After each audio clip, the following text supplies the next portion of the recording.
Is any of it real? I mean, look at this. Look at it.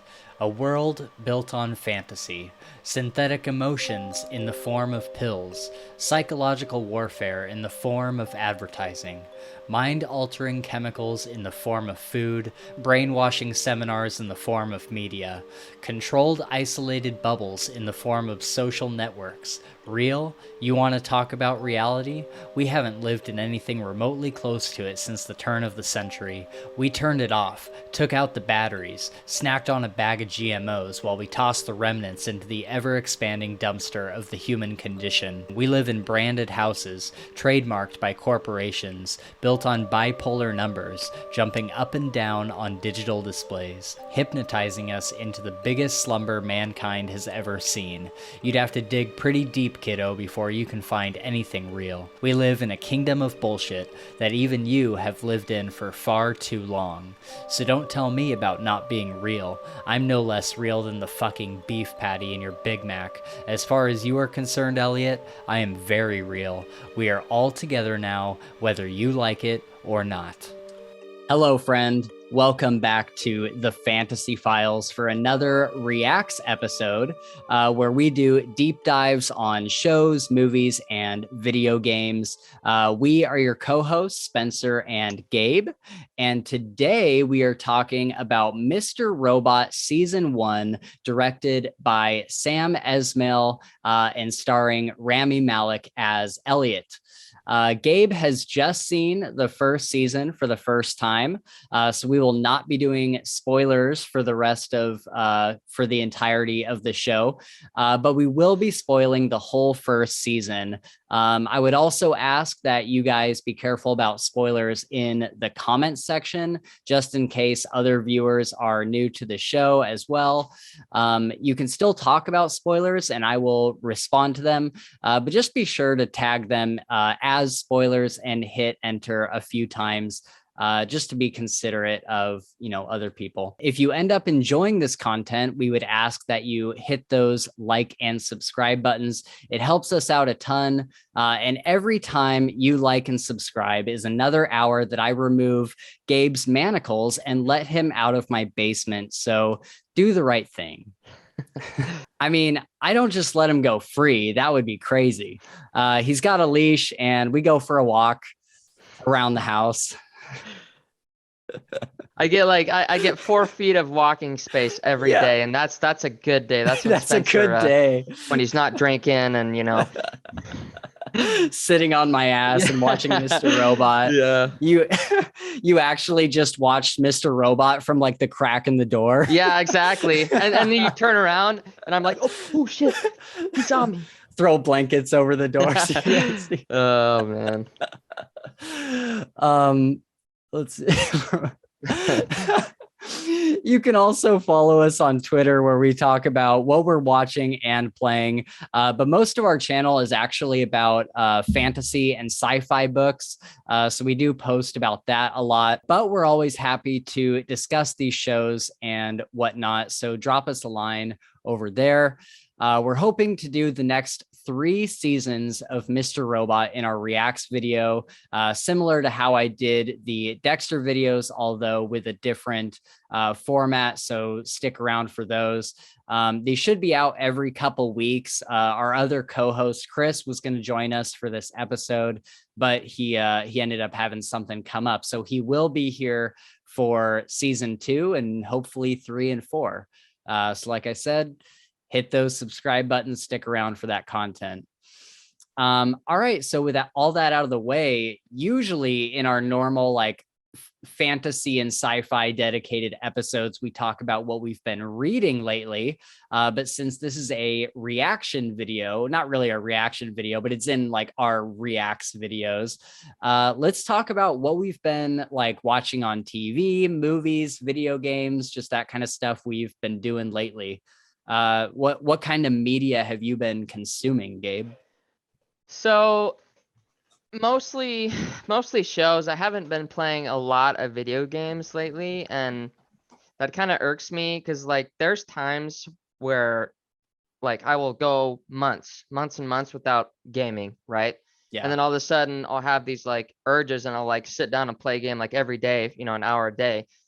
And I really miss it. Like I want to play video games, but I just don't have the gumption to like sit down and play them, which kind of sucks, but Yeah. it'll come back at some point. So yeah, lots of TV. We have been watching The Flash Oh yeah. on Netflix, which is super good. It's a little on the cheesy side, but it's like Sure. it's the perfect kind of cheesy, and Yeah. so that's been good. And lately too, I've had a bad habit of starting shows and not finishing them, then moving on. Like I still need to finish Weeds. Oh I yeah. I need to finish. We got like 2 episodes left on All of Us Are Dead, which is that Korean made zombie show, which is super good. Oh yeah. Um, and so yeah, so lately, the last week's been The Flash, and can't remember. We watched a movie today that I totally forgot what it's called. If I remember, I'll let you guys know. But Oh, okay. Have you seen there's a show that I'm about to start watching called Love, Death and Robots? I have not. I've seen it, like the cover of it Oh, around on. okay, yeah. So Yeah. you know what I'm Yep. it's like every episode is like a completely different story and it's like animated and it's kind of like, you know what Black Mirror is? Yeah. Yeah, from what I understand, it's kind of like that, where every episode is kind of this glimpse into the future, but it's not necessarily like saying anything about like our society or anything. Yeah. It's more like just like weird sci-fi stories that have to do with love, death, and robots. For sure. So yeah, I've definitely been wanting to check that out, especially because the author of the first Law trilogy, Joe Abercrombie, wrote one of the episodes Oh, for the cool. most recent season, and apparently it's really really good. So I definitely want to check that out. Awesome. I definitely know what you mean when you say like there's kind of seasons of playing video games and Yeah. sometimes it's really hard to just like sit down Yeah. and like find the time to do it. I was kind of going through that for a while. I was like, man, I don't know if I want to dedicate time to finishing Days Gone or Yeah. any of these other games that I've started and never finished. Even Horizon, I beat that game, but I still want to go back to You it have to probably a like, lot to do. There's probably yeah, 60 hours worth of side quests and little trinkets and missions and stuff. dude, there's a ton of them. Yeah. And I've really wanted to go back and finish some of that stuff, but I just, I started BioShock Yeah. Infinite, which is one of like, it's probably like in my top 3 Yeah. favorite games. Like it is seriously like I hold BioShock Infinite like a cut above the rest for Yeah. sure. And I'm just like so nostalgic about it. I played it when it like first came out, and I've just been obsessed with it ever since.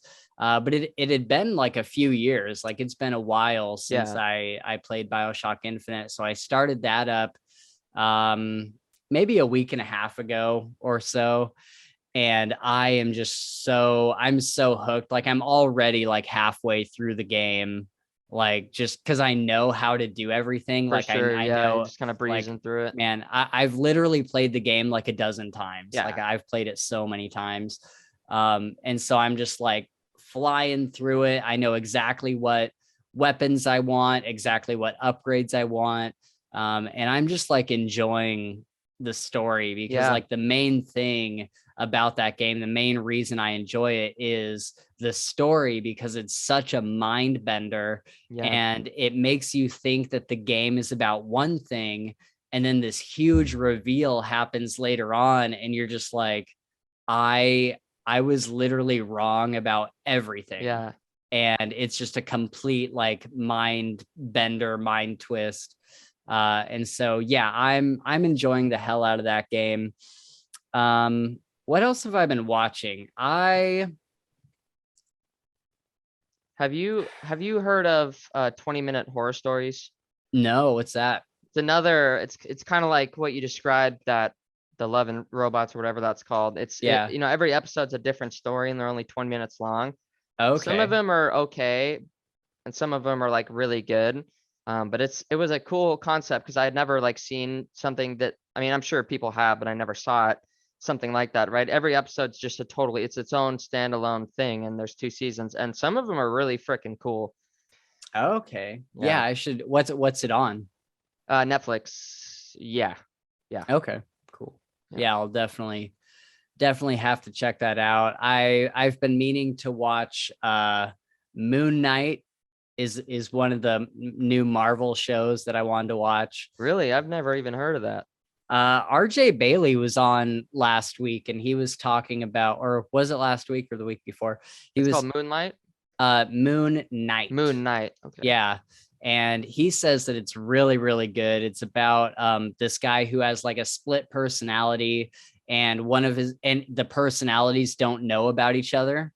And so Whoa. one of his personalities is like this very mild mannered, like works as like an IT guy or something. Yeah. And then the other personality is like this ancient god, like this Egyptian god of war, Oh, basically. wow.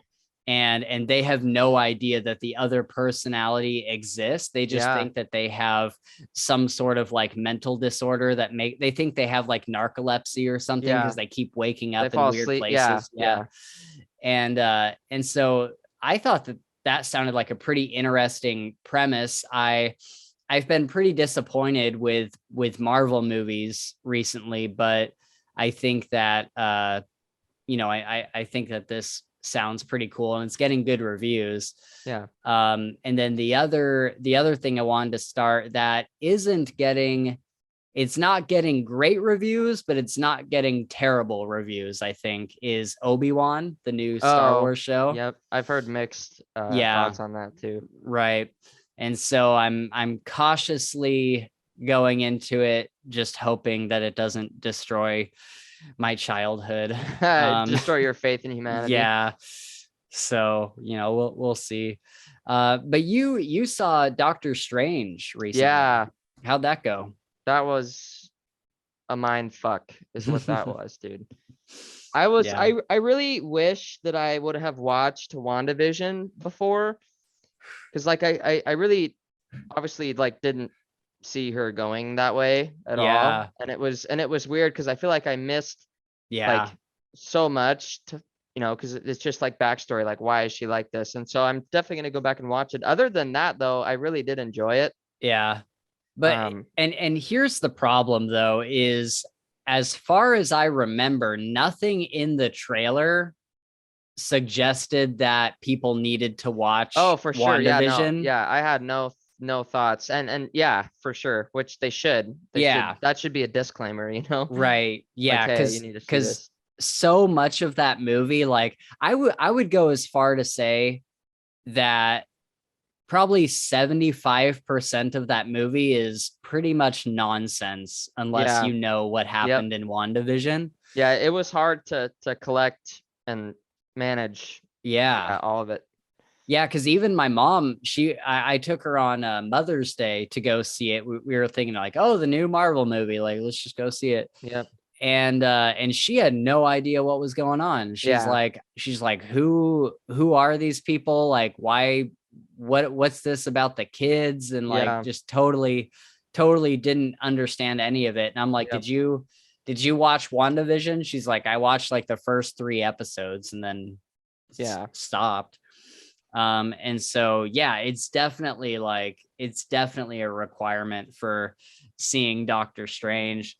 And like, I don't know, I had mixed feelings on it. There's a part in the movie later on, no spoilers, but there's a part in the movie later on where there's kind of all these like cameos of these other like superheroes and other actors and stuff. And that part, when I was seeing that in the theater, the entire room like gave it a standing ovation. Yeah. Like when that part happened, everyone stood up and people were clapping. For sure. Yeah, that was wild. Yeah, it was absolutely nuts. And that was probably like my favorite thing about it, just seeing that. Yeah. And otherwise I was just like, I feel the exact same way that I felt about the Spider-Man movie that we saw. Like I liked it. Like technically technically it wasn't like a bad movie, Yeah. but I just feel like Marvel movies are getting worse. And of course, there's like, and maybe that's unfair to Spider-Man because I really did like genuinely love the last like 40% of that movie. But like the first half of Spider-Man, I really didn't like. I felt like the plot lines in both of these movies are just getting so like I feel like they've just run out of stories to tell. Yeah, And but I'm like, now, but I feel like that a lot of the movies that have been, Doctor Strange, Spider-Man, and I'm sure others too, like they set it up really well for like the next in the series, it's in true. my opinion. Yeah. Because like Spider-Man left me like, oh my God, they could do a whole movie about, what happens at the end of that movie, right? It'd be Yeah. great. And same with Doctor Strange at the end there after everything happens, he, you know, Right. changes and it's like, what the heck? Sorry, Yeah. that's probably spoilery. Might have to take that out. We'll But see. yeah, Yeah, I think that's true. I'm just like I really hope that with the introduction of the multiverse, yeah, that maybe we can get some reboots. Maybe yeah, we can see like someone new play like Iron Man or a yep, different form of the Avengers or something. Like I think that it might be about time to do a reboot on yeah, these. Because I was always of the opinion, I remember growing up and having 3 different Spider-Man actors because they could never get to like a third movie for yeah, some reason. And I remember thinking like, why don't they just stick with one actor and do like 100 movies? yeah, And now like I know why. Like I understand like why you don't want something to go on for too long. yeah, I think the other thing is just that like how like before every Marvel movie was like building to something and it was all getting bigger and bigger and bigger until you got to like Infinity War and Endgame. yeah, And it's like, how do you top that? Like, how do you top Endgame? You know what I mean? for sure. And so I think that's kind of, the point they're at where they're like, oh, well, got to try to do something different now. So I really like what DC is doing, like with the most recent Batman movie and the Joker movie, and stuff like that. And so Yeah, I think that I'm a lot more interested in DC than I used to be. yeah, I would agree with that Yeah. totally. All right, so let's get into our main topic here. You just watched Mr. Robot for the first time. Yep. And I think I like came over to your place one night and I was like, Yeah, "Oh, and what are you we watching watched now?" 2 episodes. Yeah. Yeah, and you're like, "Oh, I'm watching Mr. Robot. Should we watch it?" I'm like, "Yeah." Yep. So that kind of started this whole thing, and then we were like, "Should we do a podcast about this?" It's podcast worthy. Yeah, it's podcast worthy. And so I guess maybe a disclaimer for the people that saw some of my other reaction videos. This one's going to be a little bit different. So usually I do like an episode by episode recap and then dive into a discussion of each episode, but we're going to reformat this a little bit. We'll go through our overall thoughts for the season, and then go into some of the notes that I made while going through my rewatch of the show, kind of episode by episode, but it won't be like a recap. We'll just be hitting like kind of the major plot points and talking about them. Especially for the last like 3 or 4 episodes, because a lot happens in those. Yeah. And then we'll talk about some theories and see what we're thinking for the next season. Okay, so this rewatch was really great for me because I've seen this show. I don't think I've fully rewatched the show a couple times. I think I've seen the first and before this rewatch, I had seen the first and second seasons twice. And then I saw the third season once and the fourth season once. And so this has been really great for me, having gotten through everything, being able to go back and see like, oh my God, like that's an Easter egg, or oh, that's Yeah, like huge foreshadowing for the future. Like he says the exact thing, like whatever it is, you yep, know? And so that has just been absolutely bonkers for me, just realizing, because I think I knew this before, but like actually realizing like how thought out this entire story is. Like yeah, Sam Esmail had a I think I might have said directed by Sam Esmail, and it might be, but I'm pretty sure it's written by Sam Esmail. And he had a specific story that he wanted to tell. He didn't want some show that went on for like, 10 seasons, 12 seasons, and just kept going and going. He's like, I know the story that I want to tell, and I'm going to tell it in 4 seasons. And I think that that works really, really well for this kind of show, because in every single season, there's some sort of massive twist. There's some sort of like big thing that happens that leaves the audience going like, what the fuck? And like yeah, it's this huge thing every season. And I don't think that that is sustainable for 10 seasons. You know what I mean? Like, I think that that is, if you have 4 seasons and you know all 4 twists that you want to introduce, I feel like that's easier to do with a shorter show. yeah, And so that's, I really love that about it. And it brings in, like what I was just talking about, it brings in the opportunity for the viewers to do a rewatch and be like, oh yeah, he really did have a roadmap for the entire show when he set out on this. And I believe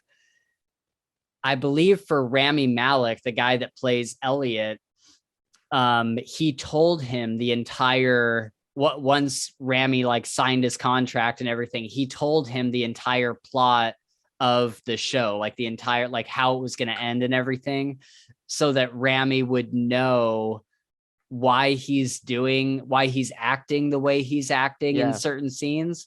And so I think that that's really cool too, because most actors don't really know how everything is going to end yep, until they get their contract for the final season. So that's what I really loved about it. And by the way, listeners, we are obviously, I just want to reiterate, we're doing full spoilers for the first season. So if you haven't seen it, then buzz off. Um, yep. Buzz so off. buzz off. So Gabe, let's give it over to you. What did you think of the show? What were your first impressions, final impressions? How did you feel going through the season? How did it affect you? Yep. So finding this show, I don't quite remember how I got to this point, but I saw a YouTube video clip of the first scene where he, goes into this coffee shop and basically like busts this pedophile. Mm, It's like, I've got all your stuff. Like, I know what you do. It's not cool. And so I saw that, 2-minute scene and I was like, wow, what is this? Because I like Remy Malik too, yeah. quite a bit. And so I was like, okay. And then I found it on Prime, for free. And so I was like, all right, let's watch the episode. And man, it is such an intriguing plot. Yeah. Like there's so many nuances and different like storytelling devices and stuff that like comes together to really like complete it. Yeah. I love like computers, hacking, tech Mm, talk, like it's just music to my ears. So that's another plus. But man, yeah, it's like hard to bottle or box up. It's there's so much going on. And the whole mental health thing is another like very yeah. interesting facet of this and kind of seeing how that plays out. I love the POV shots we get of Elliot in his head and talking through his stuff, and which is so cool.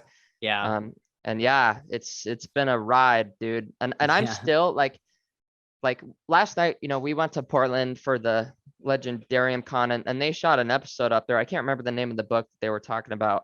Oh, But Stardust. Stardust, yeah. And a lot of the last half of the conversation was about like rereadability and like what rereading a book can get, you can get more. And I feel like this is a show where like I will have to rewatch the first season to understand more because like I know what's going on, but I know there's stuff that I missed. Yeah. And that is like there's little holes in my thought process about it. So forgive me if I blank anywhere, but it was so good, and it's way worth it. And I'm so freaking stoked. I'm gonna start season 2 tonight, so I'm pretty excited. Yeah, dude. It's once you know like the big twist at the end Yeah. about Mr. Robot, Yep. then giving the first season a rewatch puts a lot into perspective. Yeah. Because you start noticing things like when Mr. Robot is in a scene, like when they're in F Society, nobody else besides Elliot is looking at Mr. Robot. Not once does he ever interact with anybody else. Yeah. And when you go back and watch, you're like, oh yeah, there was never a moment where anybody touched Mr. Robot. Yep. Nobody ever talked to him. And so it's really interesting to go back with that kind of lens on, For sure. because those kind of things stick out, and Yep. and it does help understand. It does help you to understand the story a lot more. Yeah. So let's talk about and one other thing I wanted to mention that I thought was really cool was you mentioned that like the whole hacking thing, like that's your dig, right? Yep. And this show hired hackers and like high level tech guys Yep. to be like employed by the show to be a part of the process of Yeah. making this, and they would consult with them, and they're like, here's kind of what we want this the story to do. Like, how can we make that work? Like how would you realistically hack Yeah. in order to make this work? Oh yeah, And that's the first thing, not to interrupt, but that's the yeah, first thing that I noticed was that, and I know a little bit, I'm not a hacker by any means, but I know sure. enough to like know the lingo, and it was all like surprisingly correct. And I think Yeah. that provides a level of realism that is like so attractive, Yeah, in shows like that. exactly. Because even if you didn't know that fact, or even if you didn't know anything about computers, having someone there on set who is directing that specifically, Yeah.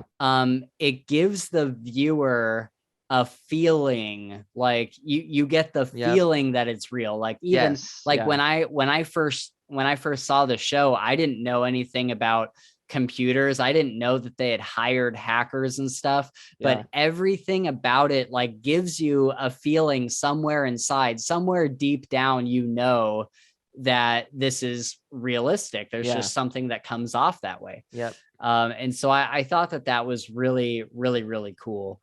Let's talk about Elliot as a character. Like, what did you think about just this character in general? He's such a unique one. Yep. Yeah. Unique is by far the best way to describe him.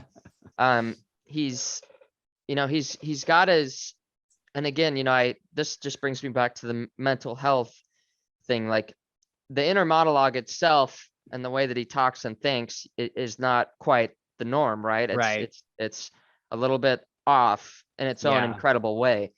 And so that's super cool. I think that he's like quirky and quiet and weird and awkward, which I also kind of think is a cool, like something cool to watch, right? To see him Yeah. like interact and get through social workings and whatnot. Because Um, normally you no, have the protagonist who's like very charming and yeah, very very like, smart, yeah, quick-witted, all this. Yeah, so definitely. And then of course, he's addicted to opioids, right? Which yeah. was crazy. When I remember, I think you were over We here. were We sitting were together. watching, Yeah. and I was like, he's a drug addict? I had no idea. Like I had no idea. And Yeah. so that's just another, big thing that adds to the story, right? Because like Right. that's a big battle in and of itself right there. Oh yeah. And so seeing how that is affecting, the way that he thinks, but the way that he thinks is crazy. So like he has to, I don't know, it's It's quite kind of the this cycle of yeah, like yep, what's harming what, you know what I yeah, mean? for Like, sure. And then yeah, learning more, as we watch on, learning more about Mr. Robot and that whole thing and whatnot is crazy interesting. It's cool because you find that out. I mean, you truly find it out towards the end, right? mhm. But like when you do find it out and you look back, you're like, oh man, just like you said, it makes sense. You can see how these things make sense. And the first little shot, and this is like one of my favorite parts. I just have to say this really quick. Yeah. So when he gets pushed by Mr. Robot off the pier, off the Oh boardwalk, yeah.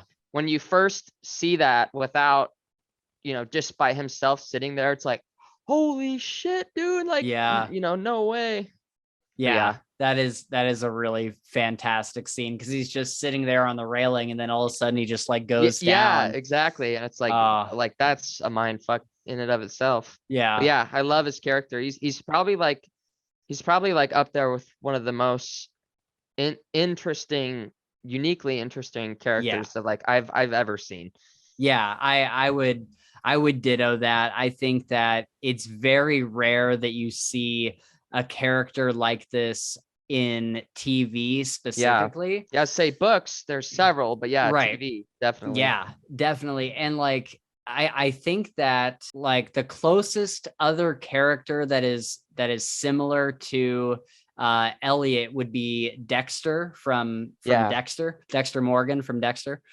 And because Dexter is extremely introverted, he puts on like this mask of being very charming when he Yep. needs to be, and he's also like a serial killer. He's got Yep. like psychopathic tendencies. Yeah. And the other something else that's kind of similar between them is Elliot has this ongoing inner monologue where he's talking to himself, he's talking to the camera, and Dexter also has like this inner monologue that's always going. And so I thought it was interesting. I kind of wondered if Elliot was not inspired by Dexter, but like if Sam Esmail had watched Dexter and was like, oh, I want to take a couple of these character traits and Yeah. put it into a similar character, because there are some like pretty decent similarities, Yeah. especially in the way that he relates to people. Do you want to talk about like how does Elliot relate to people? Like think about his initial relationship with Shayla, his like drug dealer friend, Yeah. and then like how that ends up, and then with like Darlene and how that ends up. Do you have any thoughts on that? Yes. I don't know if I'll be able to convey them very well. He is, like you said, very introverted and getting those inner monologues, right? Like he'll be talking to his therapist and say one thing and then he's like, no, that was complete bullshit. Like she need, Right. this. So obviously there's a huge facade that's put on to look normal because I feel like that's his goal, right? Yeah. I want to blend in, no attention to me. Like I'm just gonna do my own thing. Right.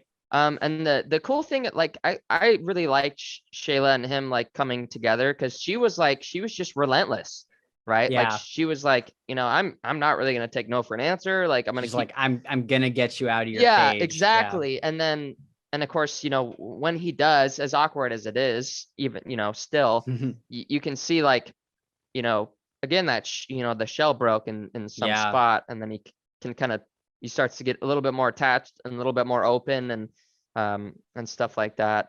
And Yeah, I would say that kind of so that same idea of this incremental like coming out of his shell yeah, is also the same kind of thing that happened with Darlene, who we find out is his sister. yep, And I really liked that because I feel like so many shows just do this in like a very basic way where like the character like just like your typical love interest, like at first like, oh, I'm not really interested in them, but the more they hang out, the more they get to know yeah, each other and they yep, open up. But this was like Elliot being very clear with Shayla, like, I guess we're friends, but the only reason I talk to you so is I can get my because drugs. you have the drugs, Yeah, right? And so he's like very clear yeah, about that.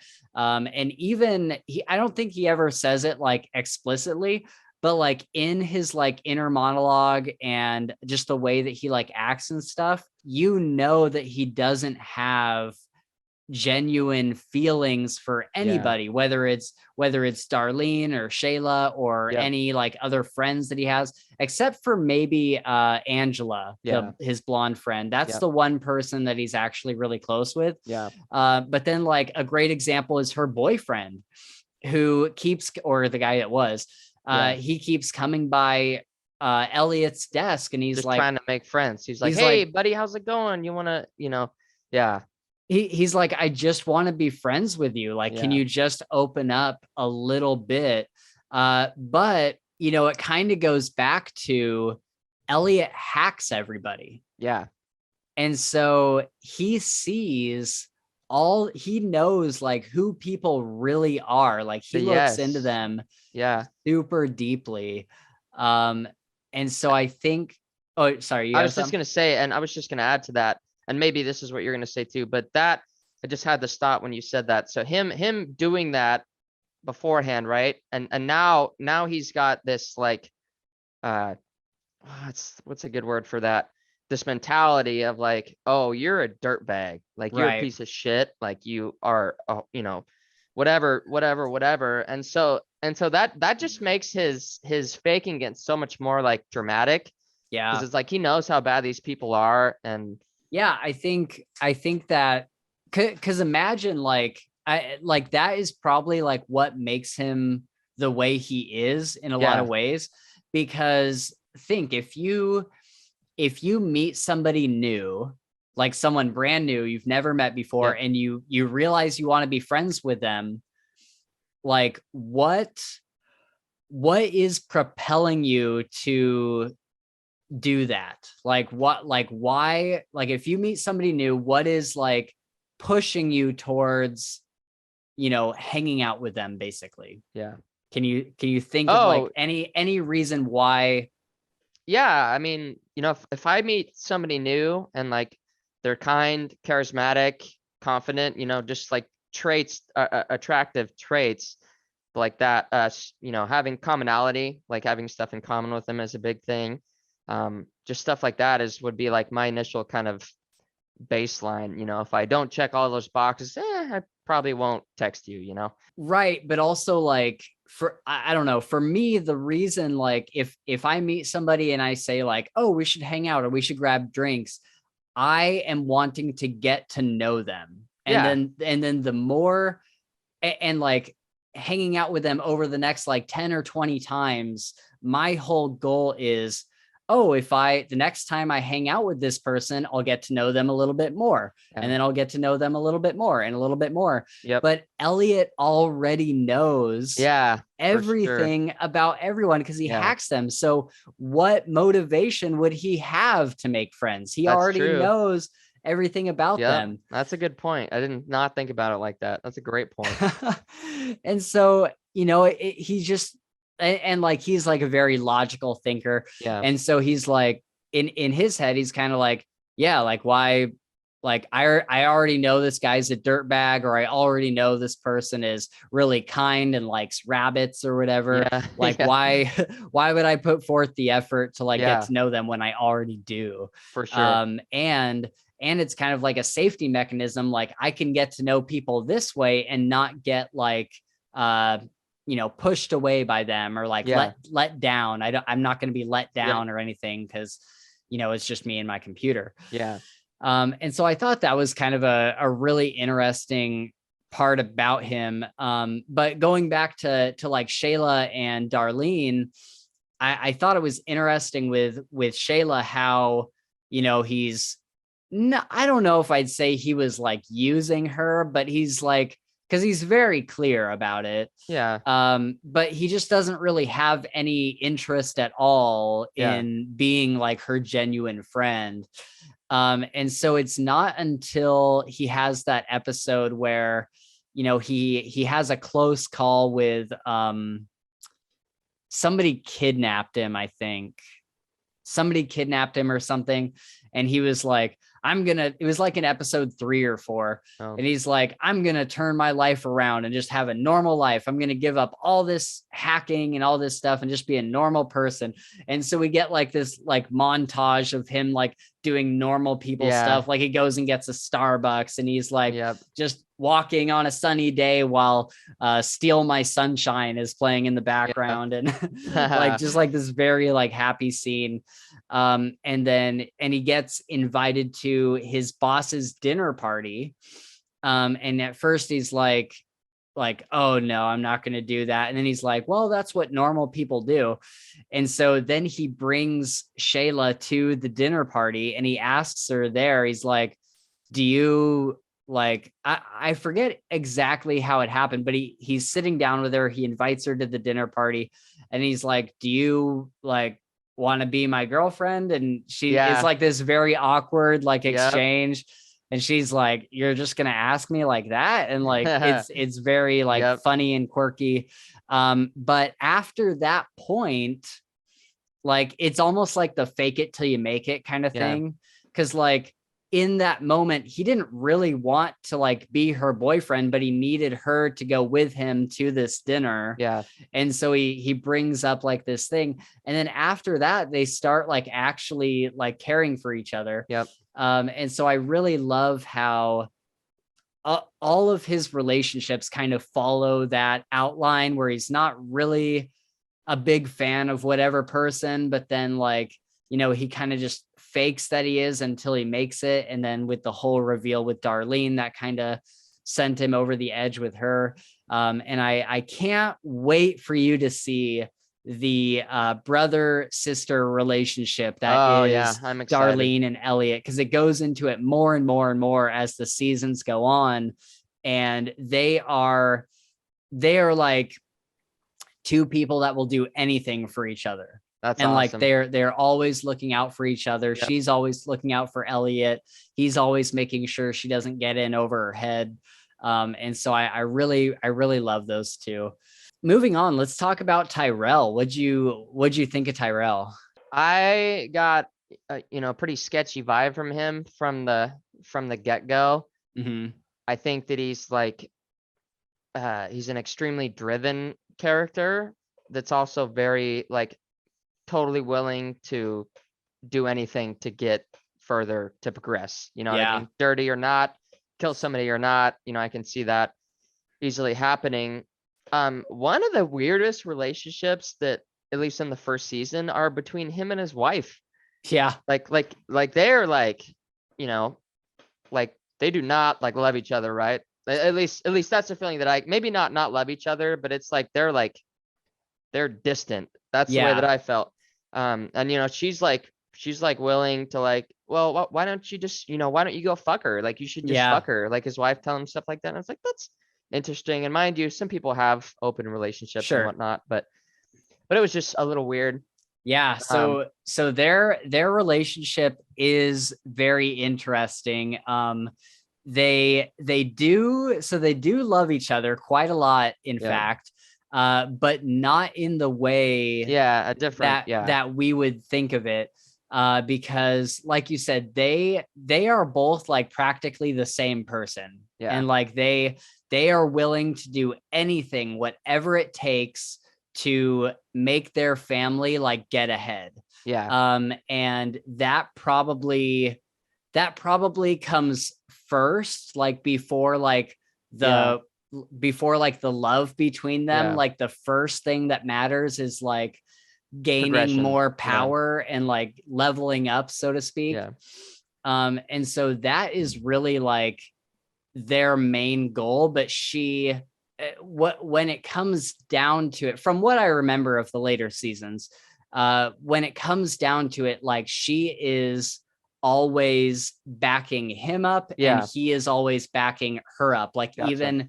even when like the cops come to the door, Yeah. and she realizes that Tyrell killed Shannon Knowles on the rooftop or whatever. Yeah. She immediately starts putting a game plan into motion, and she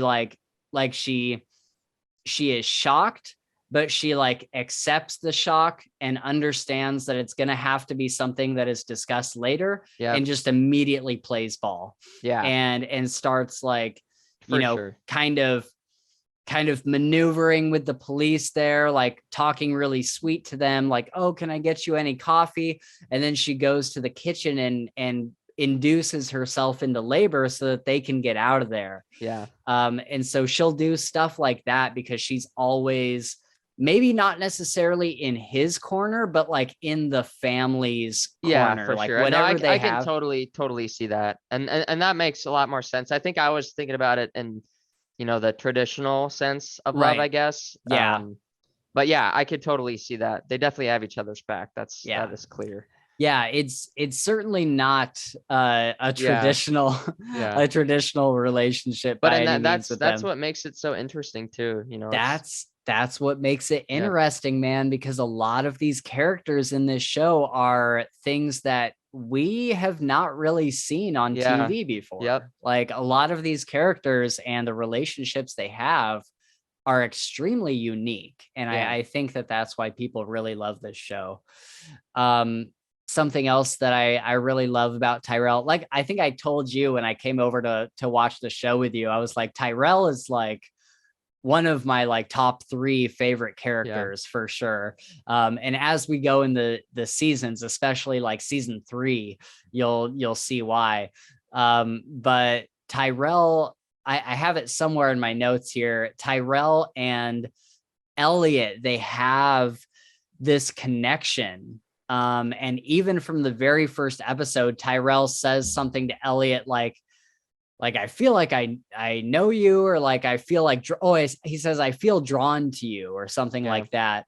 And even at the end of this season, when Tyrell goes into F Society and Elliot brings him in, uh, Tyrell says like, I always had a feeling that we were gonna work together. Like I always, like deep down, I always felt like, for some reason, like we were destined to do this with Yeah. each other. And I cannot wait until we get to the last episode of the 4th season, because it is explained, like there is a narrative reason why they are like Drawn so to each other. drawn together. And oh my God, I cannot wait for that reveal. It's so good. That's So awesome. I love Tyrell. Um, I love how Elliot talks directly to the viewer. Now we talked Yeah. about this a little bit. It's similar to Dexter's inner monologues, except Elliot knows that you are watching and addresses you, the Yeah. viewer, directly. Like Dexter's inner monologue is him just kind of like talking to himself. Yep. But Elliot, like, his whole thing at the beginning of, I think, almost every episode, or every time that he starts his monologue, he's like, hello, friend. And Yeah. like he knows that you're there and like viewing him. And that is like one of the most meta things ever. Like I Yep. love that so much. And yeah, and of course, like in the 4th season, like there's a reason why he's done that. There's a reason why he's made like this imaginary friend and Yep. talks to them and stuff. And so I just love that inner monologue. Do you have any thoughts about it? None more that you can add, other than it's just another one of the points that is so Endearing. endearing, and just like, it's like it kind of pulls you into it, right? Because it makes it feel personal. Oh yeah. And so yeah. And it's kind of like an extra layer of like Yeah. mystique, and just another unique attribute to kind of curveball the show a little bit. For sure. What did you think about how we never truly know what's real and what's not? This is kind of a thing that I told you about when I came by your house. We watched the first couple episodes. I'm like, you can never really know, like, because everything, the entire show, aside from like the times where it's like another character's POV, like if we see Darlene for a couple scenes or something on Yeah. her own, Any scene with Elliot is from his point of view, so we can never really know what's real and what's not. What did you think about like this aspect of the show? Yeah, so it was and maybe I would have caught it, maybe not, but I feel like it took me a while to like start to kind of see it because you get these little hints and whatnot that something may not be real or whatever. Like for instance, like Evil Corp, right? Yeah, Everybody calls it Evil Corp, and like of course they're not gonna, even the guy that runs it calls it yeah, Evil Corp. So that's one thing. And then yeah, man, it's it's one of the things that makes me want to rewatch yeah, because it's a lot to like comprehend, I guess, on a first run through. Not that I like don't understand it, because for I sure. mean I think I do, but yeah. Yeah, like that, and like him not knowing who Darlene is until the end Yeah. there. The Well, whole and then like what about the rest of F society isn't real either, right? Like is the black guy real and stuff and whatnot? Because like that's one thing that I was kind of I wasn't sure about. yeah, so as of right now, the only the only person who wasn't real the entire time was Mr. Robot. Okay. And of course, like when he sees his mom and stuff Yeah, like yeah. that. But yeah, the only person that twist kind of affected was Mr. Robot himself. Gotcha. But yeah, like I loved, oh dude, I remember when I saw it for the first time. I think my favorite episode is the one where he finds out that Darlene is his sister, Mm, because you're kind of feeling like this little bit of like romantic tension between them the whole first season, yeah, even though Shayla's there. You're kind of like, and then when she dies, it's like, okay, is Darlene gonna be like the love interest that he ends up with in the end or whatever? yeah. And then he goes to kiss her, and she's like, Like Elliot, no. don't you know who I did you forget who I am? And it's kind of like the whole screen is like glitching out and Yeah, everything's kind of shaking, and he's like, and like all these thoughts are going through his head. And then he's thinking like, oh, we swung on the swings when we were 6, and like, oh, we went to the fair, and like all these thoughts are like flooding back yeah, to him. And oh my god, it is such a good scene. I did not see that coming yeah. at Me all. neither. Oh my god, it was so good.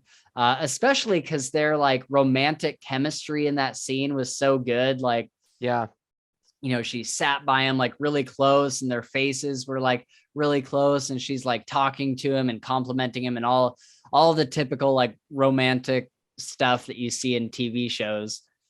yeah, And you're like, oh man, like, is this about to become a thing?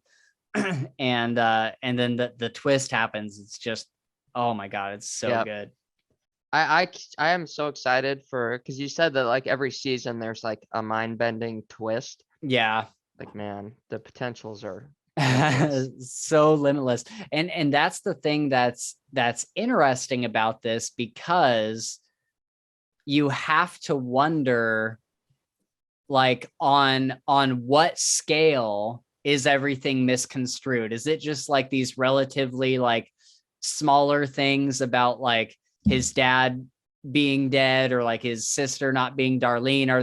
Are they things that only affect him? Are Yeah, the twists, are these false things that we see, do they affect more than him? Like, it kind of brings in all these questions that don't really get answered until the last episode of season 4. And so yeah, I love how it plays with that. I love always guessing at what is actually happening. yeah, Even this time through, there was so many things that are like, I was like, oh, is that real? I can't remember if yeah, that's like real, or if that's just how he's seeing it. Or, oh, and like him falling out of the window, like yeah. that, like, Mr. Robot hadn't like pushed him, he like Yep. fell out. Or like the pier or whatever. Yeah. And so I thought that was it's just such a great storytelling Yeah. That was device. wild when Yeah. that stuff was revealed. And it's kind of like, did you ever see the movie The Machinist Sounds familiar, but I'm not sure. with what's his name? The guy that played, I think it's the guy that played Batman, not Robert Pattinson, but the dude before him. Oh, Christian Bale. Oh, okay. Yeah. And so if you like this kind of like mind bendery stuff where you find out something at the end and you're like, oh my God, everything is different. Yeah. Like watch The Machinist, Okay. because that has a big mind bender of a finale. Is it a movie or a show? Like It's a series? movie. Oh, okay. Yeah. I bet Leah would probably like it. I think Nice. you guys would like that together. I'll tell her to add it to the list. For sure. Okay, so let's see. How about Vera? Oh yeah, what'd you think of Vera? I really liked his character a Yeah. lot. It was he's like the just the best way that I can think of describing him as like sketchy or like sketchy nice or like reverse nice. Yeah. I don't really know, but he's like he's a character that like scared me like Oh, for Elliot. yeah. Like I was like terrified for Elliot because I was like, this dude, you know, means business. Yeah. Like this is not somebody that you'd want to fuck with. It's like fucking with the cartel or something, you know. It's like a Yeah. big bad thing. But I really did enjoy the whole kind of battle between them, for lack of Yeah. a better word, and you know, Elliot getting him arrested and all this stuff to save Shayla. Turns Yeah. out he was like a kind of a step ahead of him. Mhm. And so yeah, very interesting character, and you love to hate him. Yeah, you love to hate him. Yep. And like you said, he's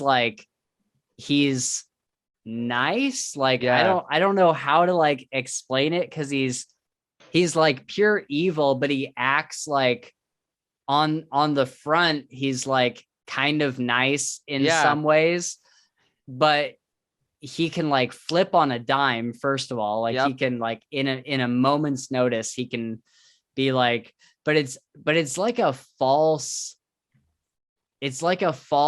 nice. Like Yeah. he's just like the scariest, Yeah. because you never really know like what he's trying to do. Yes. Yes. And especially everything with Shayla. Oh my Yeah. God. Yeah. That freaking sucked. A note I have here is I just wanted to tell you, dude. So I watched this show when like literally when the first episode aired on USA or whatever. And dude, it is so nice being able to binge it now, because at the time, dude, waiting every single week for another episode. Yeah. Oh my God. It was so just like, it was so frustrating. I would have like, I don't think I could have done it. Yeah. dude. That just sounds awful. Dude, it was terrible. I remember I didn't have cable where I was living, and so I would literally go over to my mom's house I think it was on Wednesdays or Thursdays it would air, and I'd go over there at like 8:00 at night. Yeah. And we just like sit up in her room, like smoking cigarettes and watching Mr. Robot, because like she was so into it. Yeah. But yeah, and then waiting for seasons, dude, waiting all that time for the next season was, oh my God, it was so hard. I remember like the way that the first season ends, where he just like opens that door and then it fades to black. Dude, I remember that being like torture. No. Yeah. Oh my God, it was terrible. I could totally imagine that being rough. But yeah, the places this show goes is it's absolutely insane. Like right now, like it seems like not like a small story, but very like contained to Elliot. Yeah. And the places it goes, like I don't want to give anything away, but like it just gets like so massive, and there's elements that come into play that are like kind of like beyond anything that's been shown so far. Yeah. And so I just can't wait for us to get to season like 3 and 4. I know they Yep. They leave you with these like super powerful, massive entities like Evil Yeah. Corp, the Dark Army, Yeah. stuff like that. And so like, like especially we get a lot more about Evil Corp than we do the Dark Army. Uh-huh. Um, and so like Evil Corp, they're the largest conglomerate on the face of the planet. They have Yeah. more money than anybody in the world does, right? Like, and so that in itself kind of puts them in a power position as it Yeah. is. But then like the Dark Army is what I'm most interested in.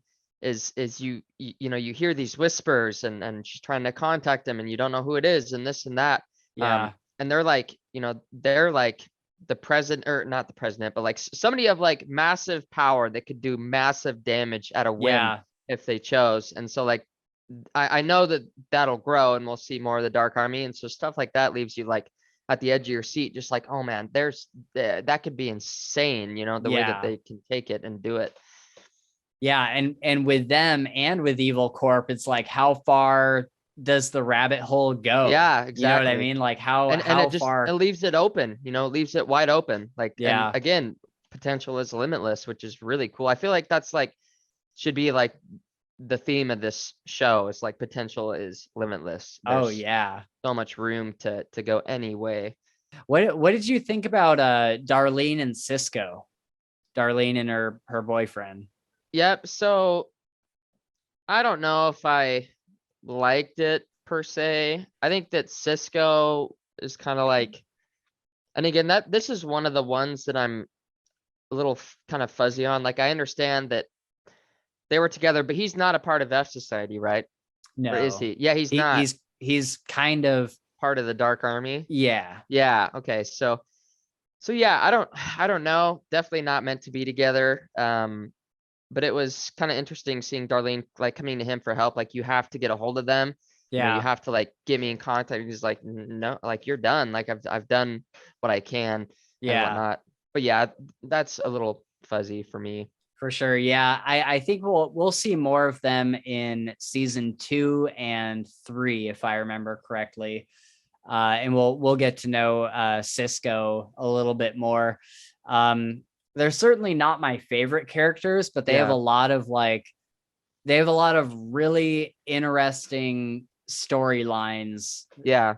with the two of them that grow as it goes on. And it leads to one of the more shocking things that Okay. happens in the Sweet. show. Awesome. And so, yeah, I wouldn't say that they're like my favorite characters. I mean, Darlene is definitely one of my favorite characters. But Cisco is an interesting one. I'm interested to see what you think of him as the show goes on. Yep.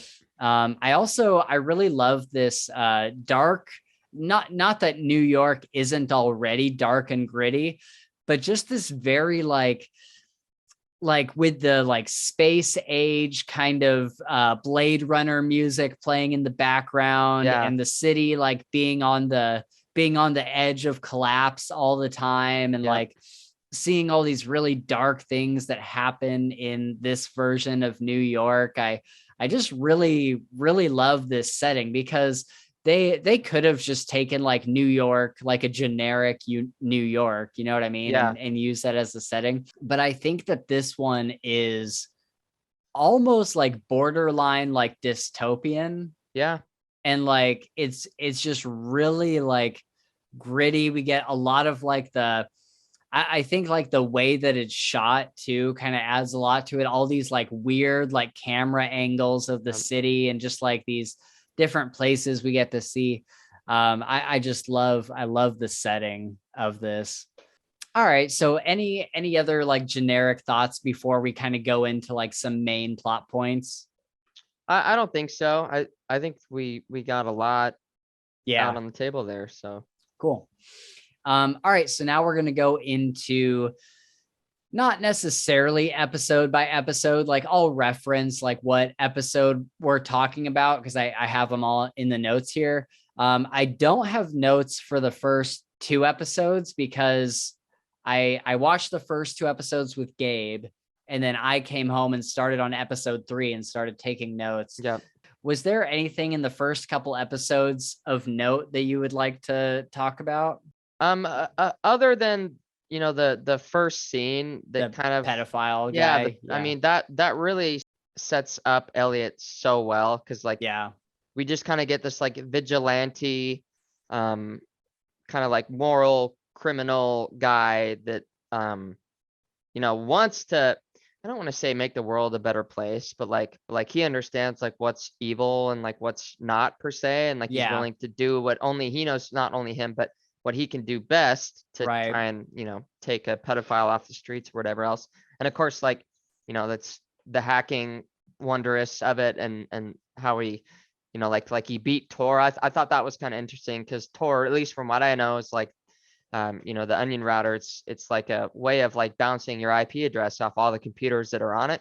Oh, And so okay. it's supposed to be super hard to follow, but he's like, I know that you use Tor, but Tor's really not that hard to hack. And he goes through like how this and that. And I was like, man, that is so cool. That was like, that was the scene that I saw on my phone. And I was like, this sounds so cool. Like, Yeah. just to hear, obviously the storyline's great, but I don't know what it is about that like hacking lingo where, When he like breaks it down and yeah, like, oh, this is actually exactly. It's how, talking about, being like DDoS and all this stuff. It's just cool. or like even when he's trying to figure out how to like break into the mountain, he's like, Yep. well, if we go to like the thermal regulator, like the thing that controls the heat in the building, if I add this thing to it, then Yep. make it super hot and destroy all the tapes. Yeah. Stuff like that is really awesome. I loved the scene. I think it was in one of the first two episodes where All Safe gets hacked, and Yeah. that's like how he first meets F Society, because he Yeah. like they fly him out to this like this So area, the the server servers. farm. Yeah. Yeah, exactly. And he's like unhacking it basically. Yep. And then there's just like a little note that's left there The that just DAT says file. F Yeah. Society. Yep. It's like, do you want to delete the file or do you want to leave it?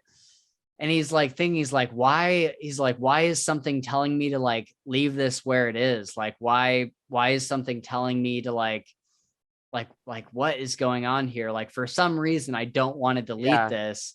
And it's because like, even though he's forgotten who F Society is, It's because he, somewhere deep down he yeah. knows, Yeah. like, That yeah. was him, part of him.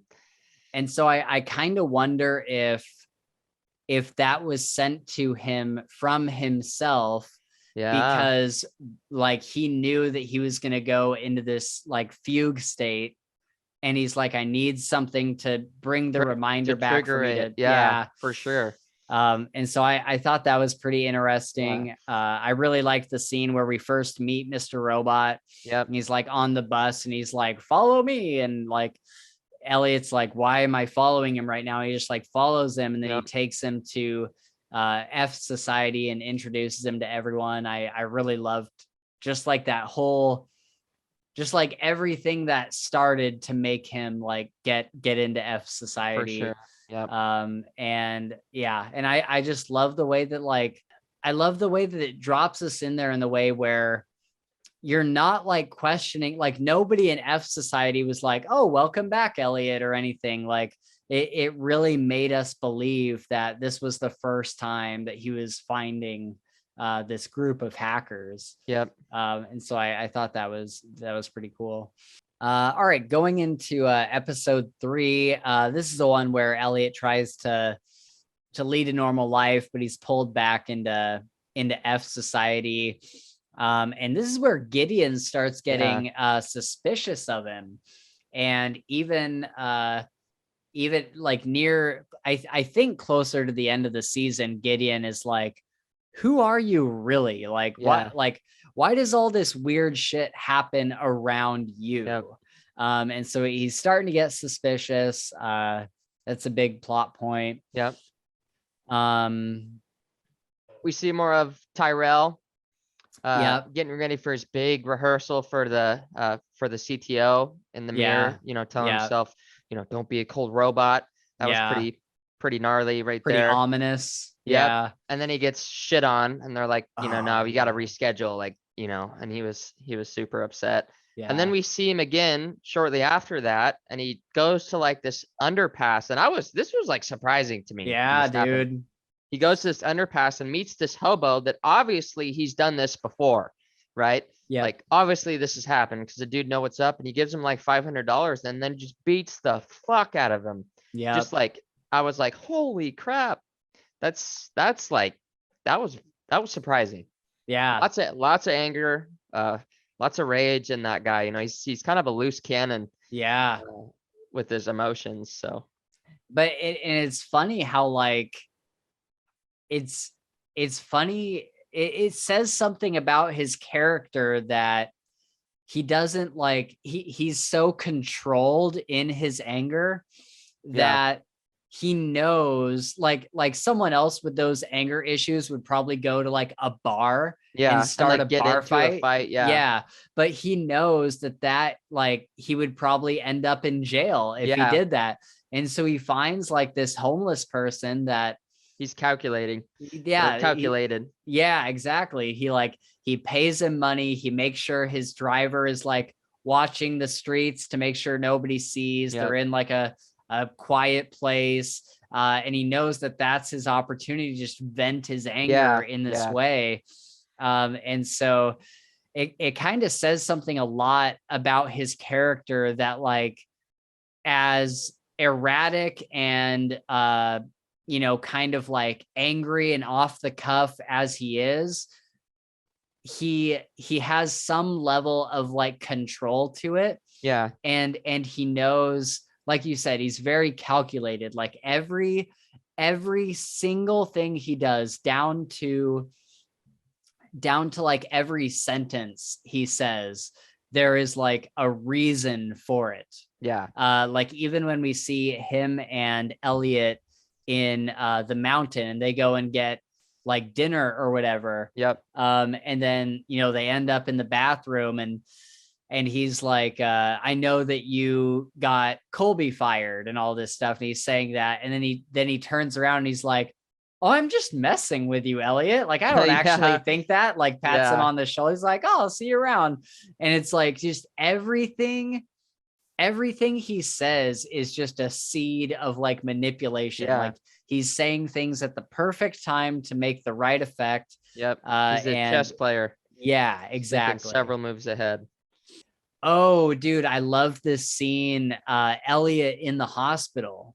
Let me ask it, why is he in the hospital? I That's a trying to remember good question. which scene that was. um, Did he because it wasn't the boardwalk one, was it? When he yes, it was it was okay. because he fell off the boardwalk. Okay, yeah. All right. And yeah, he wakes up in the hospital, and while he was either in like some sort of fuzzy state or something, he told the doctors that he wants his therapist and Shayla. Yeah. And so they both come out, and Elliot tells her that he's been taking morphine or whatever, and kind of has this talk with her. But then he kind of has this inner monologue about what a computer bug is and how there's a bug in him. And he's kind of describing what it is. And it says that a bug forces the computer or him to either confront it or live with it. A bug is never just a mistake. It represents something bigger. And that is like a huge theme in this show. It's like a big piece of like foreshadowing. Like if Mr. Robot is just a symptom, like if Mr. Robot is just a bug, then what is the bigger picture? Yeah, what's the reason for it? Yeah. And so, obviously Elliot has some sort of like, mental condition, like maybe even something like a split personality kind of thing going on. But that's more of like a microcosm of what is at play. Yeah. And so I loved this whole monologue. I was like, oh man, like it's almost spoilery. Yeah, for sure. Yeah. So I love that. Um, yeah, Another scene when he's in the hospital too.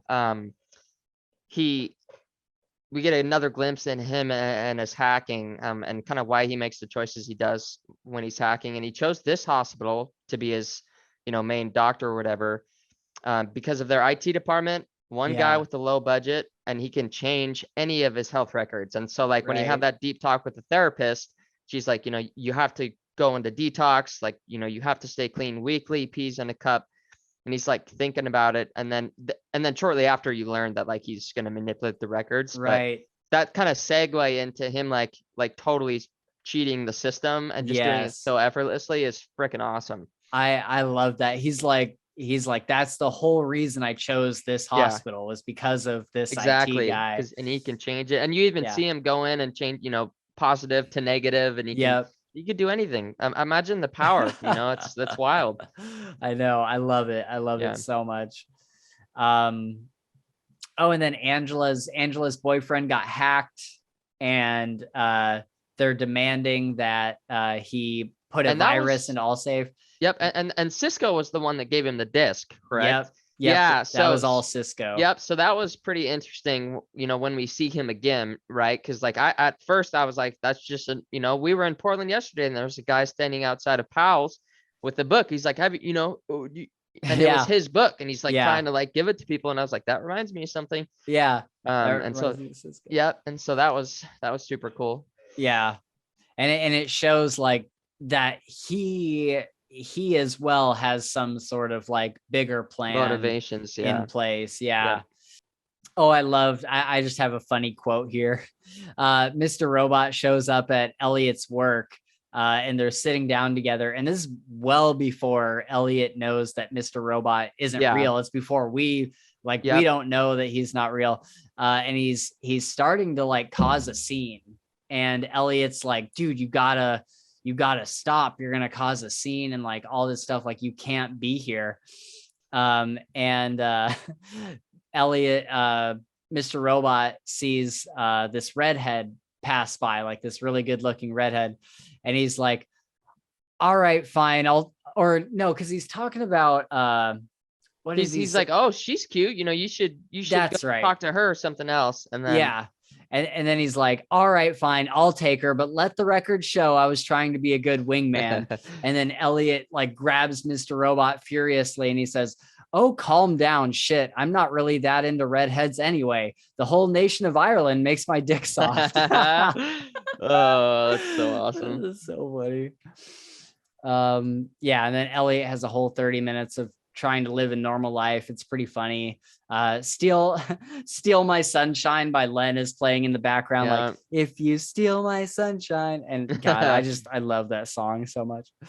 I love how, we talked about Tyrell a little bit, and he's kind of like Elliot's nemesis, but they're also kind of like frenemies. Like, Yep, kind of frenemies. like That's a good way to describe it. kind of like Harry and Marcone, like they Yeah. kind of work together, and like Tyrell loves Elliot, but Elliot hates Tyrell. Yeah. and so I really love how Tyrell is also like a really good hacker in his own right. Yeah. Like he's not just some nemesis that like is the head of this corporation. Like he is literally like the opposite to Elliot. Like they Yeah. both have really incredible hacking skills. Yep. And so they can like do that to each other back and forth. And so I really love how they added that in, because they could have made Tyrell just like your basic bitch of a corporate executive, Yep. but they give him this really interesting character trait. For sure. Going into episode 4, Elliot tries to destroy the tapes held by Steel Mountain by raising the heat in the facility. I really love this moment where at the beginning, everyone's like, how are we going to do this? How are we going to get into Steel Mountain? They're trying to put this game. They're like, this is the most guarded place ever. Like, how are we going to do this? And Elliot says, all we need to do is find one security flaw. And then Romero says, look at this place, man. It it was designed not to have any. And Elliot says, I see about 6 walking around, and points to the security guards. And I'm just like, oh, dude, that's so badass. Yep, that is badass. And then he goes on to manipulate the security guard, Bob or whatever, Yep. Where, you know, he's giving him a tour and everything. And they get up to but he needs to get to level 2. Yeah. And so he talks to the guard and he's like, do you think anybody will ever care when you die? Will there ever be anyone who misses gnarly. you? Like your life is so insignificant. Like, what are you even doing with your life? And just like breaks this guy down piece by piece. And he's like, I need to talk to somebody who is more important than you are. Ugh.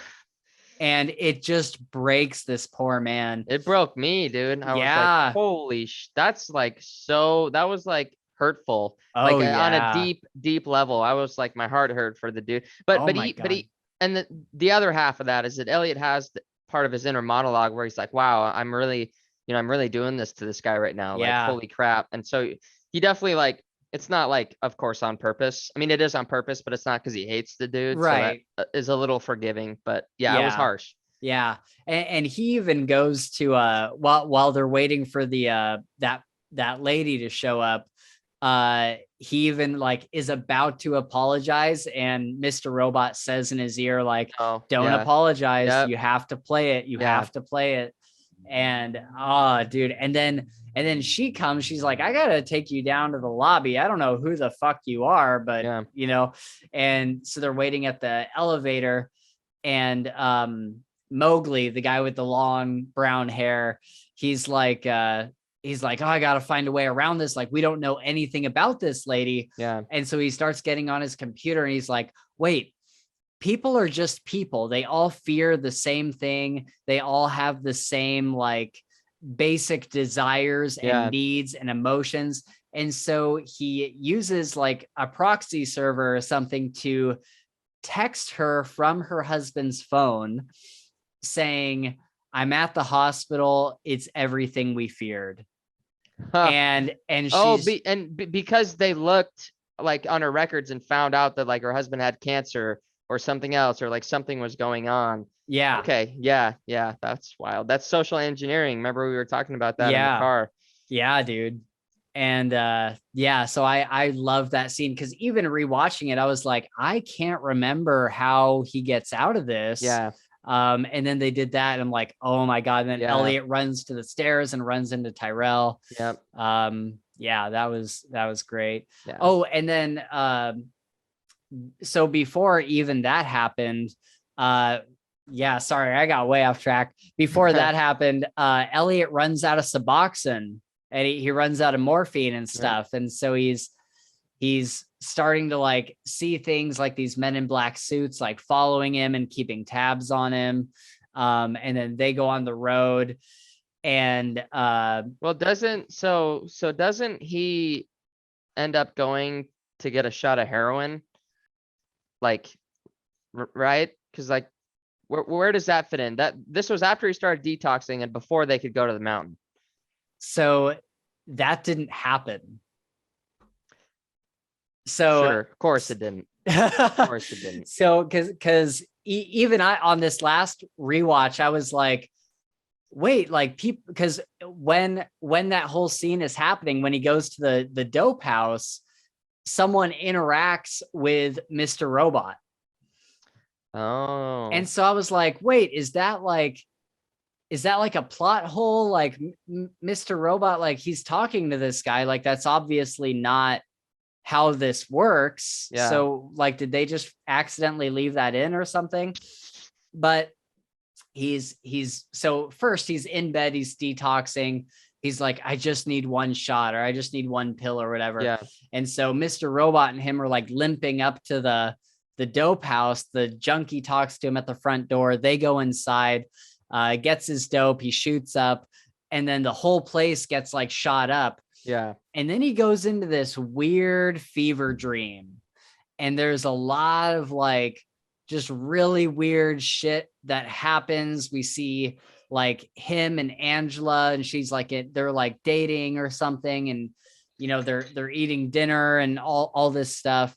There's a lot of foreshadowing that happens in that fever dream, because that fever dream is trying to tell you something as the viewer. So I would honestly go back and rewatch Oh it, yeah, I will for sure now. because like there's a lot in that fever dream that's like, oh, like this is something we're going to explore later. Yeah.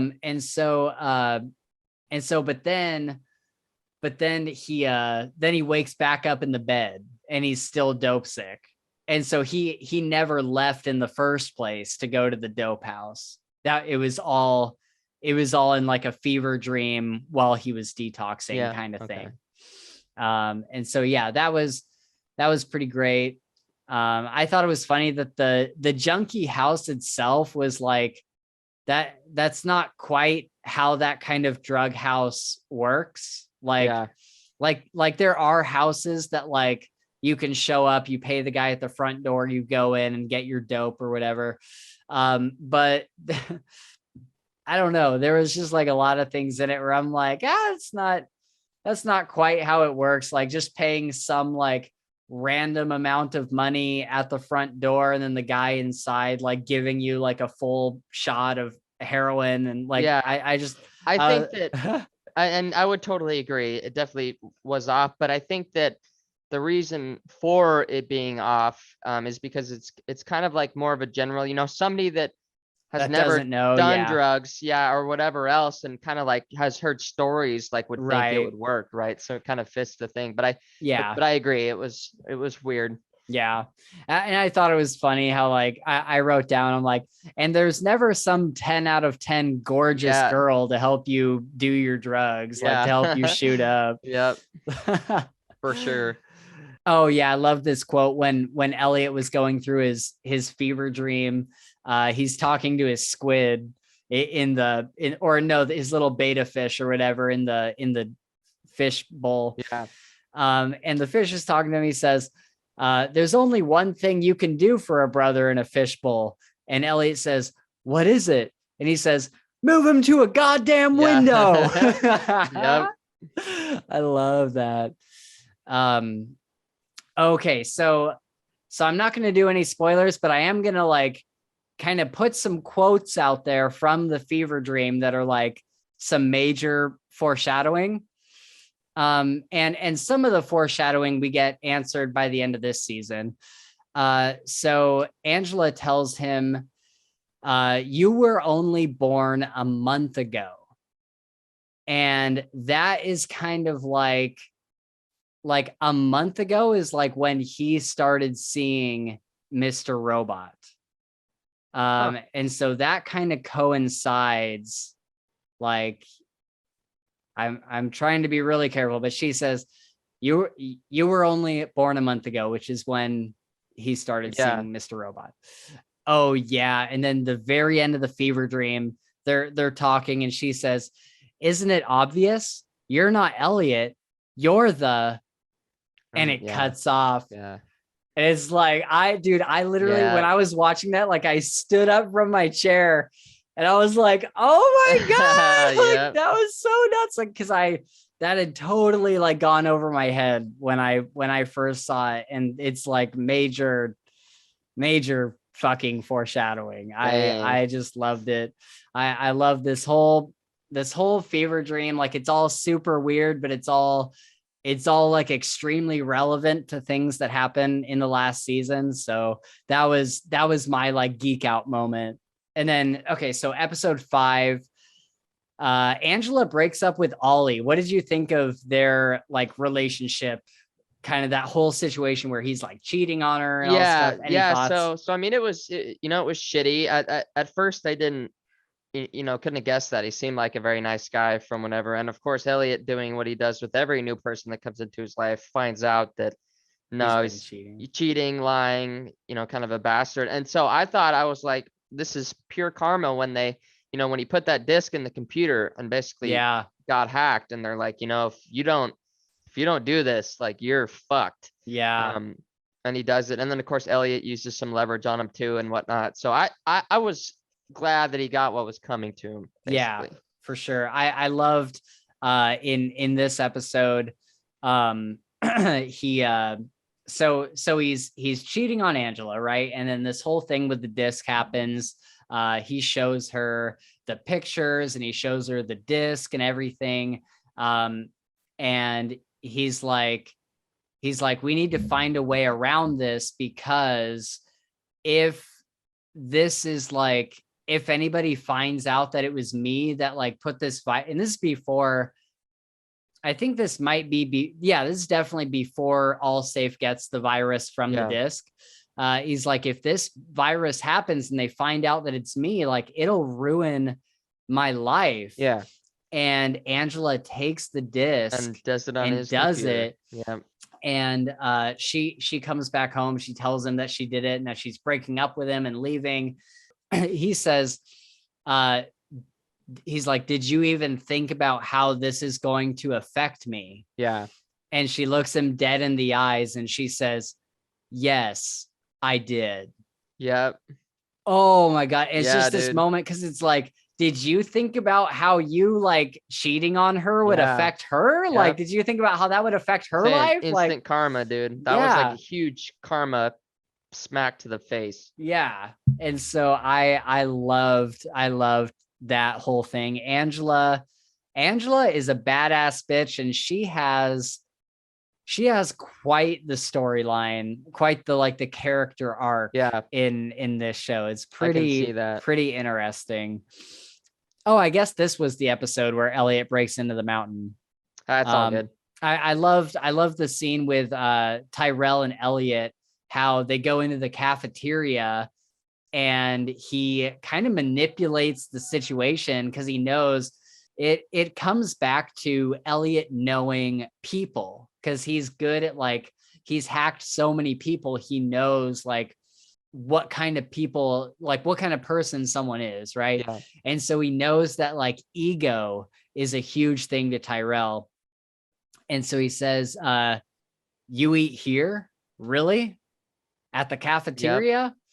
Yep. And so it kind of pushes Tyrell's like ego, like, oh, of course not. Like, we'll go to the executive social lounge. Engineering, dude. Yeah. It's wild. It is so wild. Those are the parts that like, the only way that I can like relate the feeling that I get in situations like that, and you know, whatever, I'm gonna say it anyways. But when you're watching anime and then all of a sudden like some dude gets some crazy power up and he's like, you know, doing something crazy with the visuals, like that's how I felt. Like my hair stood up and I was like, dude, the power to manipulate somebody like that thought out and that well is just like very wild. Right? Yeah, it's pretty nuts. Yeah.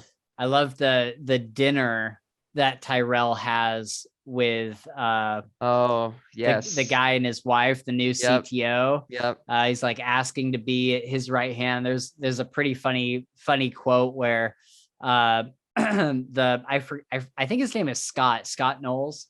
Something, yeah. And he says, if you were me, would you let you be my right hand?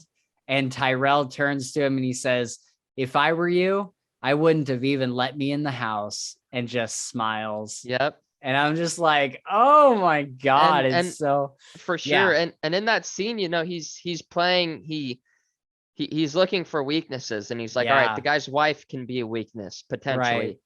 And so, and you know, he goes in there and he manipulates her basically, and you know, into spreading her legs for him, like while she's peeing, like she, you know, she got sexual vibe and you know, he was fucking with her. And then of course, like that was what he wanted. And he did that, he made it happen. And he's like, goes home to his wife, or no, I think that was maybe after, because doesn't he go home to his wife and he's like, yeah, this was after the guy, Scott was like, do you think like she wouldn't have told me? Like, are you that, you know, dumb? And he like basically fucks with him. Then he goes home, Tyrell goes home to his wife and he's like, I had her spread her legs and she's his wife's just eating. Oh, we've got more angles. Don't you worry. We can figure something out. It's like, whoa. My favorite quote from that scene was like, he's like, I had her spread her legs, and she says, obviously not far enough. Yeah. Yep.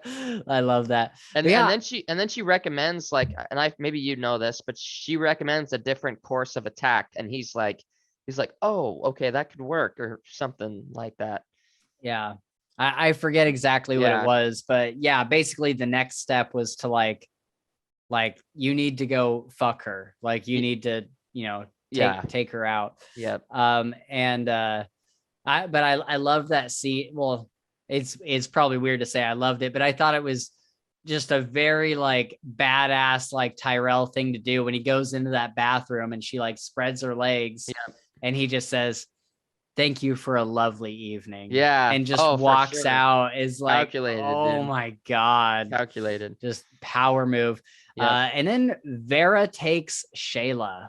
Oh, yeah, Ooh, dude. yeah, So episode 6, I really don't have a lot to say about it. It was a good episode, but the whole episode was Elliot is breaking Vera out of prison. yeah, He kind of pits the two brothers against each other.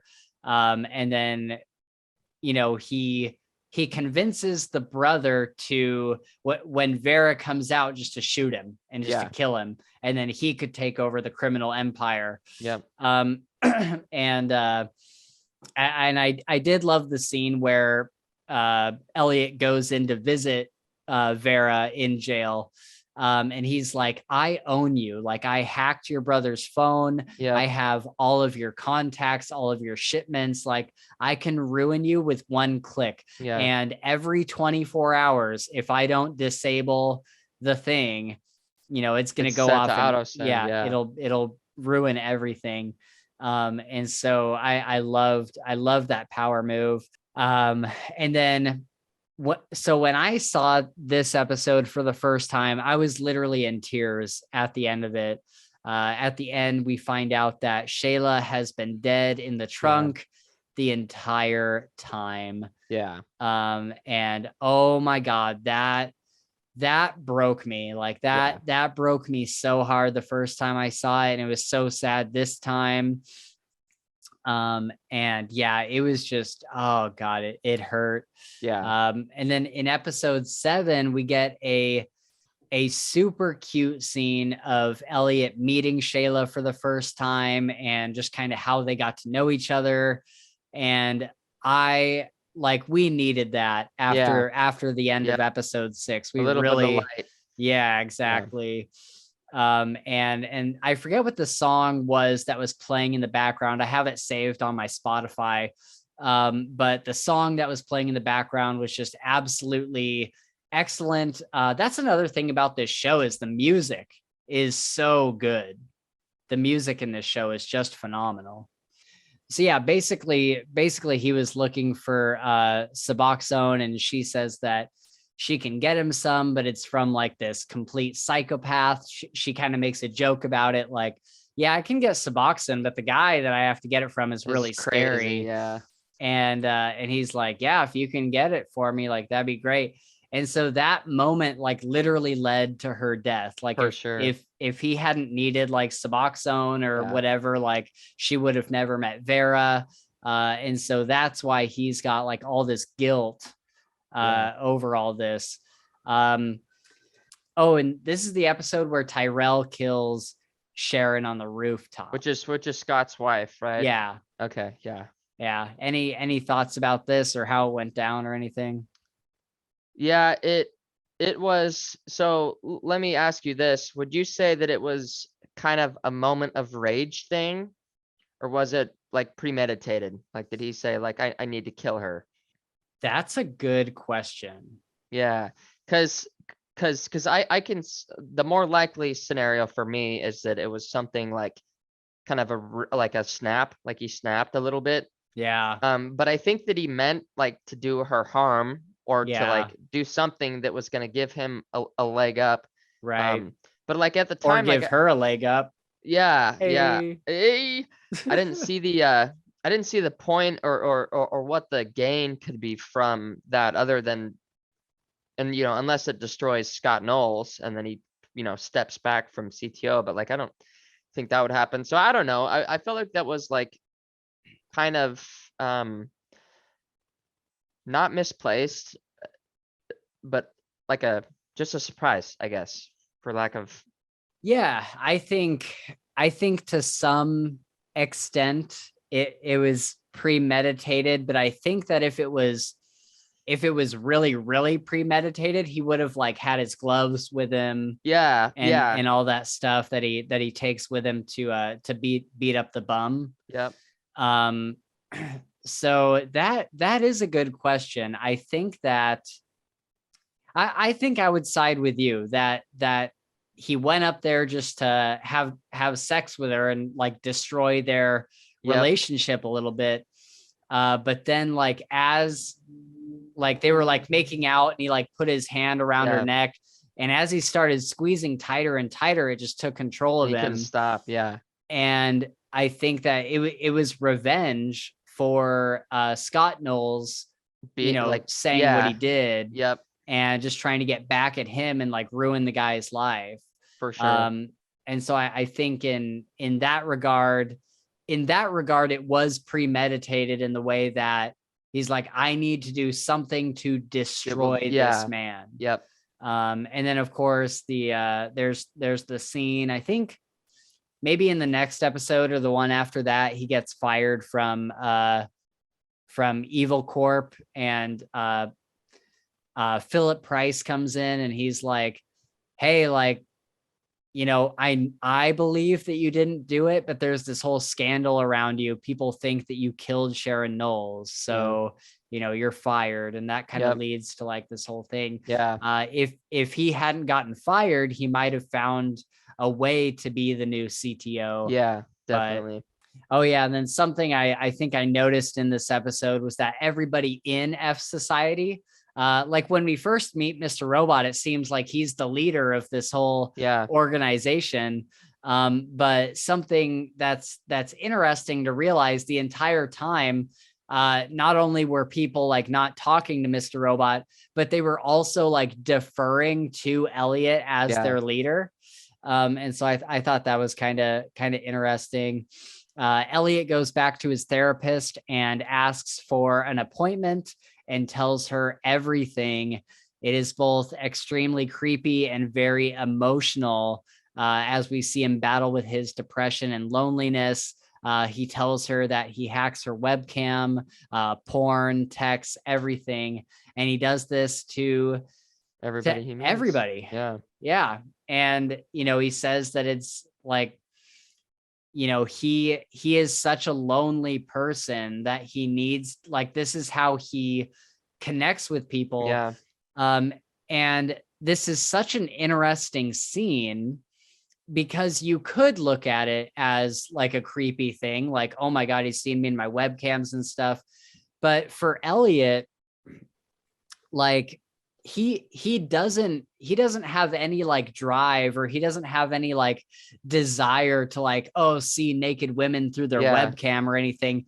To him it really is like, it's almost like kind of innocent in a way. yeah, Like he's not doing it to be like mischievous, or he's not doing it with malice. He's doing it out of like curiosity and this desire to be connected with other people, and this is the only way that he knows how to do it. yeah, And so I thought that this was like, this scene has made me tear up a couple times.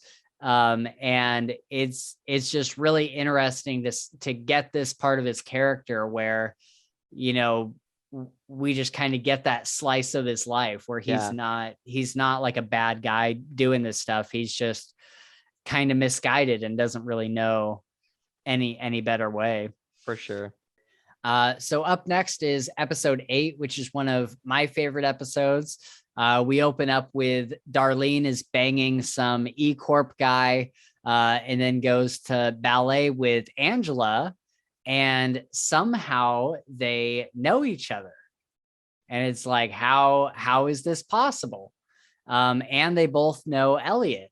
And it's like, how do they both know Elliot? What could this possibly mean? Yeah, And so I think if you did happen to miss this episode, or if you're foggy on it, like this is definitely like the episode to go back to. Okay. Because I think Yeah, it's like it sounds like the Tyrell didn't, tell his wife that he killed Sharon Knowles. Like that is familiar, but some of like the whole Darlene and Angela thing, like I just can't, doesn't pop up. But I'll go rewatch it tonight Yeah. Yeah, for you sure. you definitely should, because I think that if you're confused on the ending at all, like this is the episode that like Yeah. kind of makes all that Okay. stuff click into place. Got it. So yeah, like how would Angela and Darlene know each other? Well, because Darlene grew up with Elliot and Angela was their next door neighbor. Yeah. And so, but we don't know that at this Yeah. point. And so this opener is like, what the fuck? And I loved it so much. Yeah, Tyrell's wife at this point in the show thinks that he slept with Sharon Knowles. She's like, oh yeah, we got this. You slept with her, good. And so she doesn't know that Sharon Knowles is dead yet. Yeah. Oh, this was a great scene. Elliot finds out about Angela and Ollie, and how Ollie was cheating on her and the whole hack thing, and they meet up, and Elliot has this great moment where he's like, why didn't you tell me? Like, I could have helped you. I could have made all of this go away Yeah. before you hacked AllSafe. Like, what are you doing? And she's like, I don't know if you've noticed, Elliot, but you haven't exactly been around. Yeah. Like, you've been off doing whatever. I haven't even seen you. Yeah. And so it was, I really loved that moment. But it's interesting because it all works in his favor, because White Rose has engineered this whole situation. She has told Ollie she sends him a message saying, give these hard drives to Elliot. And Ollie doesn't know like why. He's like, why would I give them to this random guy at my work? She's like, just do it. And she's like, tell him to be at this place at 2:00 exactly. Like, you have to be there right on time.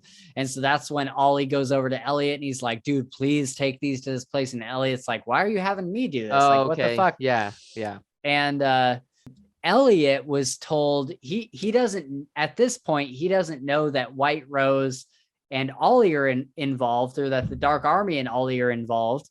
But he was also told by White Rose to go to this specific address at this time.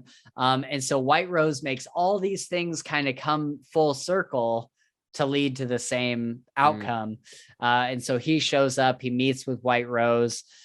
She's got like this kind of a time paranoia, like everything she does is like down to the second. She has like her whole everything completely mapped out as far as time goes. Yep. And she's like, if you waste my time, like you're dead, basically. Yeah. Like you're of no use to me, and you're dead if you ruin any of my time. Yeah. And there's a big reason for this later on. She tells him that he has to remove the honeypot on the AllSafe servers, and Elliot hacks into Gideon's phone. Yeah. And this is such an amazing scene, because he, like, the F Society thing comes up on the screen and everybody goes into that room, they're watching it, and he sneaks into Gideon's office and like plants the thing on his phone, like uses his app to get the thing. And then he goes back to his computer. He has, I think it was like 60 seconds or 2 minutes or something to put the full password and everything into the website to get access to Gideon's phone. And he's like doing it, and it's getting down to the wire, and Gideon's walking towards him. And it's just like this really intense scene. Yep. And he gets it in, and then all of a sudden Gideon is there, and the screen goes down, and Gideon's like, why is all this weird shit happening around you and whatnot? And then Gideon goes away, and he brings up the screen, and it's all like plugged in and ready to go. Yep. And Elliot tells the viewers, like, I bet you didn't think I made it, did you? Like, yeah. I love that. So this is an interesting scene. We see that Tyrell is in the car with Mr. Robot, like Christian Slater. Yeah. And apparently they have some sort of deal that they've worked out in the past. But there's no Elliot. Elliot isn't there. So how, what the fuck? And so Tyrell says, "Don't you know that I know your dirty little secret? There are people close to you that wouldn't be happy to know what I know." So I think it's fair to say, like I said, we can't trust everything that we see. And so who is Mr. Robot really? Are you asking? Mm-hmm. I mean, it's Elliot, right? Yes. Yeah. So would it be safe to say that we're not actually seeing Mr. Robot in the car with We're Tyrell? seeing Elliot. Yeah. Yeah. Okay. See, that makes more sense. Yeah. I thought you were saying like, yeah, that makes more sense Yeah. for sure. And so, But which is crazy because like, so then Tyrell has to know about the split personality then.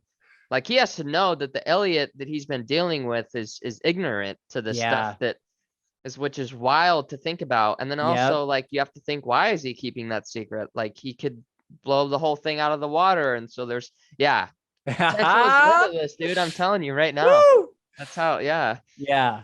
So that is a really, really good scene. It works on so many levels. Yeah. I really, really love that scene. And then of course this is where we get the, "Oh my God, Elliot, did you forget again? Did you forget who I am?" Oh yeah. And I was like, "Oh yeah, this twist was insane." I remember it blowing my mind when I first watched it. And then she says, she says, "I'm your," and then he completes the sentence. He says, "Sister, you're my sister." And then there's just like this crazy scene that I was talking about earlier. Oh, I love it so much. And then we get an awesome scene of him in the mirror after this happens. And this is before we know about Mr. Robot being his like other identity, Alter ego. Yeah. And so then, yeah, this is kind of where we have absolute confirmation that we cannot trust anything that we see in Elliot's point of view. Yeah. So, and then, so he's erased, dude. Do you remember the scene where he's erased all the information about him on the internet? He looks up like Elliot Alderson on Google and all the shit. There's no information whatsoever about him. So you mean that like his alter ego did it, and then Elliot was like, "Why is there nothing about me?" Or Elliot himself? I mean, obviously, I know that they're the same, but like, yeah. So there's kind of a couple different things going on, and we'll learn more in season 2. But he's kind of got the Mr. Robot alter ego, and then there's Elliot as we know him. But there was also something before Mr. Robot showed up a month ago, right? oh yeah. So like, because Elliot was running F Society for a long time until he went into this like fugue state. Yeah. And completely forgot that F Society existed. And so there's kind of like, I wouldn't say there's like a ton of like all these different personalities, but there are like a few different like timelines of Elliot at different times in his life. Gotcha. And so yeah, like who knows? It could have been Mr. Robot. It could have been him from before or whatever, but he's erased all the information about him. But he finds one disc that has his information on it. He's going through his thing of discs and he just finds like all his discs are like labeled, like labeled like with everything that's in them. And then there's one disc that's just white. And so he's like, "Oh, this is the disc." And he pulls it up. He knows what the password is already. And he gets in there and he gets all his information. And this is where we see that Mr. Robot is his father who died. And that like he hadn't recognized up to this point, he hadn't recognized Mr. Robot as his father.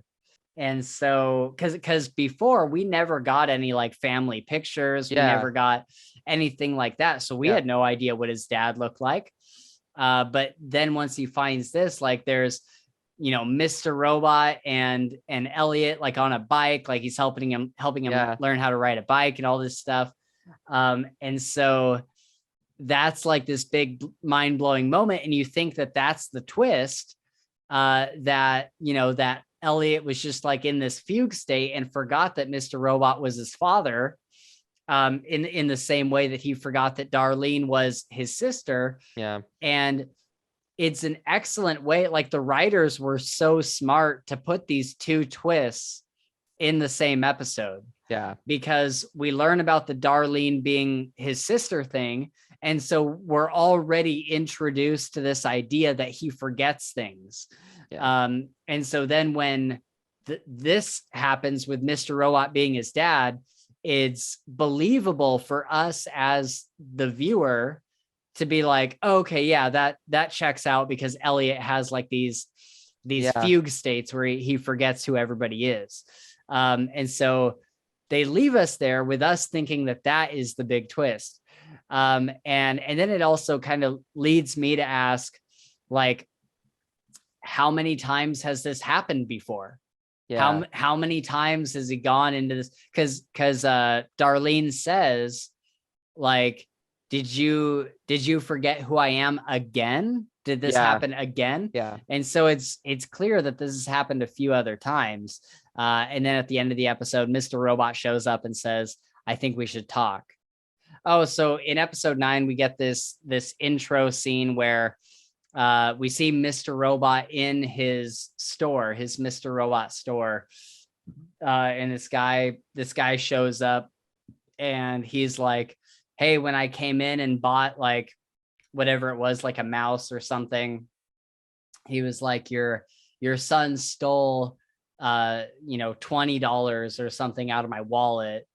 And Mr. Robot's like, are you sure? And I got the vibe that he was gonna call his son in and be like, hey, did you take his money or something? Yeah. But then the guy started being a total asshole, and Mr. Robot just decides, like, you know what? No, fuck this guy. And he's like, no, like, I'm not going to check with my son. I believe you're wrong and you need to leave. You need to get out of my store. And the guy's like, I can't believe that you would let your son do this. And he's like freaking out. The guy leaves and Mr. Robot yells to the back room. He's like, come out of there. And young Elliot comes out and he's like, let me see it. And the kid hands him like $20. And Mr. Robot's looking in the newspaper. He's like, do you want to go see, I think it was like Terminator or Blade Runner or something like that. And Elliot's like, wait, why? You're not going to yell at me? Like, why are you taking me to see a movie? And Christian Slater says, even though what you did was wrong, you're still a good kid. And that guy was a prick. Sometimes that matters more. Yeah. And I was just like, that is like Mr. Robot's character completely. Oh yeah. And then it goes back to Elliot and Mr. Robot talking in real time.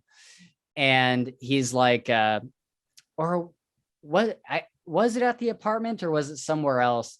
And Mr. Robot's like, you need to lower your voice.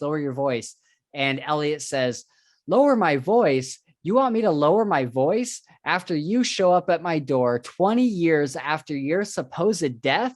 I think that this is a perfect fucking volume.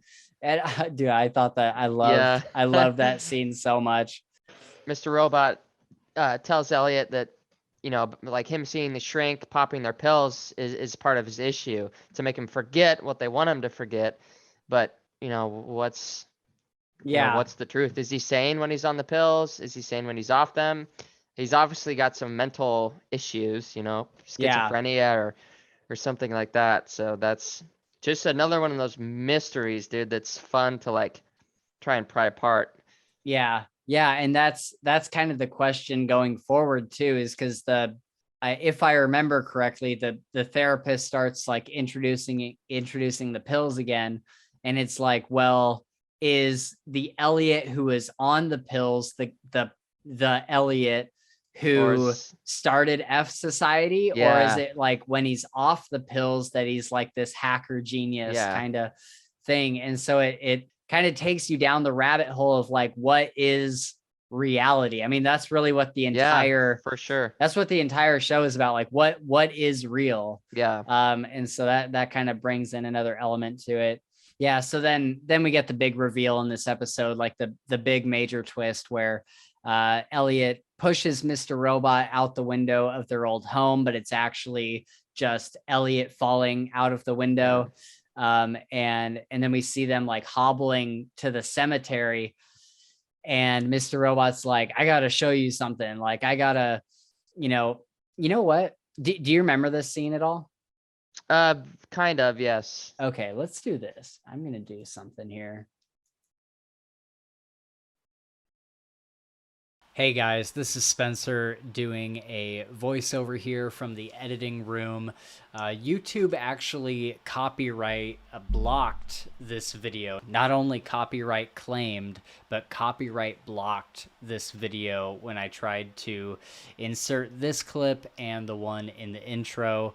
So basically all we're doing here is just watching the graveyard scene where Elliot finds out that Mr. Robot's been in his head the whole time, and Angela and Darlene are there to kind of show him that this has all been kind of made up. And so, yeah, basically we're just watching this clip. That's really all that happens here. That's really all the context you need. So I'll kind of cut the clip here. Enjoy the rest of the episode. Oh my God. Yeah, that scene is so incredible. It completely like broke the internet when that happened. I believe it, when dude. first came out. I believe it. All right, so yeah, then we get Colby offers Angela a job. Doesn't he do that in like a super creepy way? Yeah, was that when she went to his house and he was like he trying to get her to like suck his dick and stuff? Oh yeah, that's another plot thread we didn't really talk about. Is she's trying to sue Evil Corp.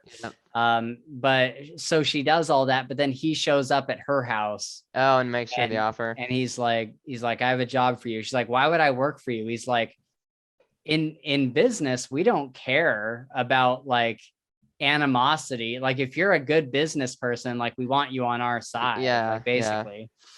And she's like, okay. And so then Tyrell shows up at Elliot's and wants in on F Society, even though he doesn't quite understand what they're doing.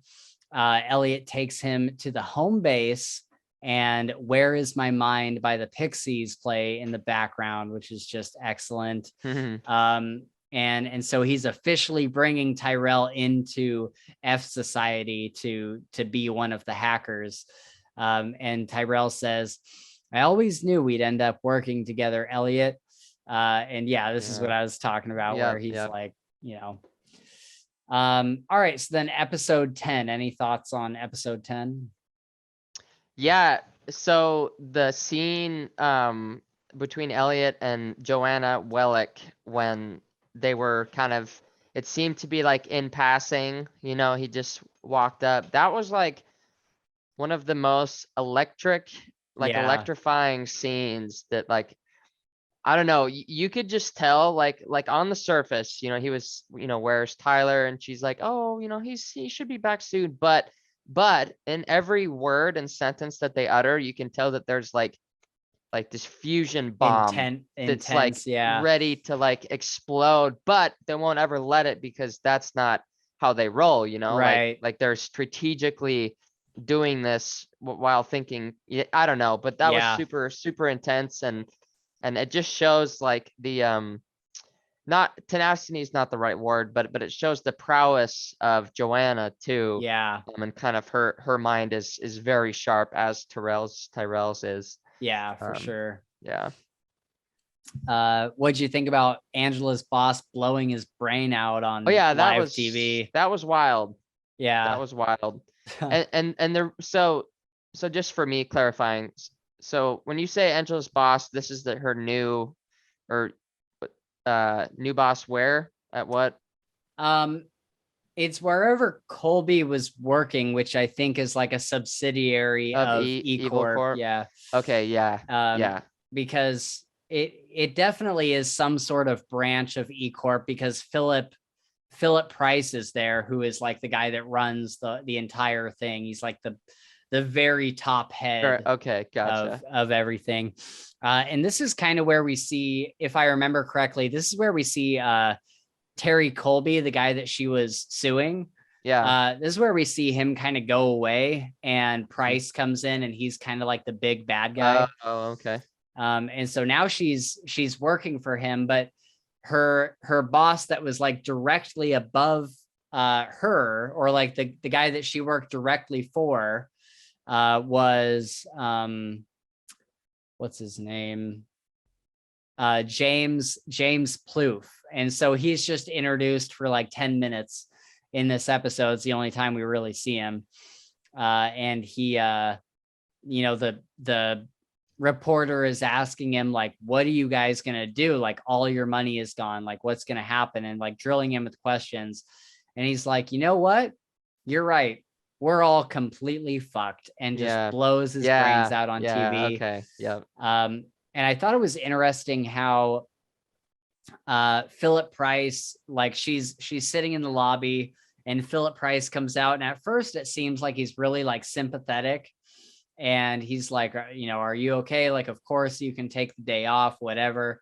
And he doesn't really seem to like have any emotion tied to like this guy blowing his brains out. Like, he doesn't really have any empathy for Angela seeing it. Yeah. And he's like, hey, do you want to come to this thing later? We're like doing his funeral or whatever. I'm doing a speech.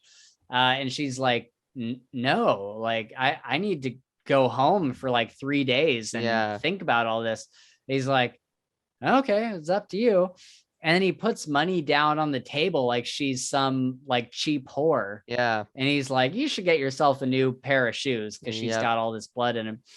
And then she goes, this is where Angela starts to get like really cold, and she just immediately goes and gets new. She's kind of like in shock. Yeah. And so then she goes and gets new shoes, and even the guy giving her shoes, he's like, you were the one who saw that whole thing, and you're here getting shoes. Yeah. Yep. And she's like, just get me the Pradas. And like she can't even like process all everything that's happened. And so that was a great scene.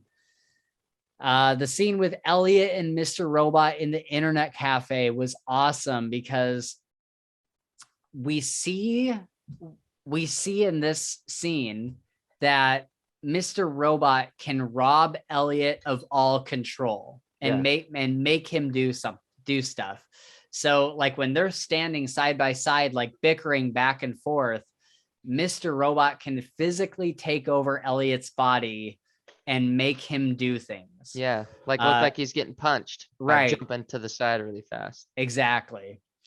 And so yeah, we kind of see what it looks like when they talk. Like Elliot has his hand like up against his throat, up against the wall, because like in his head, Mr. Robot is holding his hand up to his throat. And so that was a really cool scene. Yeah. And then we see Philip Price after he tells Angela, he's like, I'm actually kind of glad. Angela shows up at the thing later, and he says, I'm kind of glad that guy died. Like he was a piece of shit. He was really weak. And then he goes up on the podium and he's like, ladies and gentlemen, I would like to talk about our dear beloved friend who passed away today. He's like so two-faced. Yep. Just puts on like his PR face. For sure. And then I think the only other thing that I really want to mention about this episode is this big scene at the end, which is where the quote at the beginning of our podcast episode came from. Elliot is kind of having a mental breakdown. There's revolution going on in the city because this big hack went through, and they took down Evil Corp and everything, supposedly. and there's just riots in the streets, and like Mr. Robot is trying to get him, like, come on, we got to keep going, we got to make the next plan, whatever.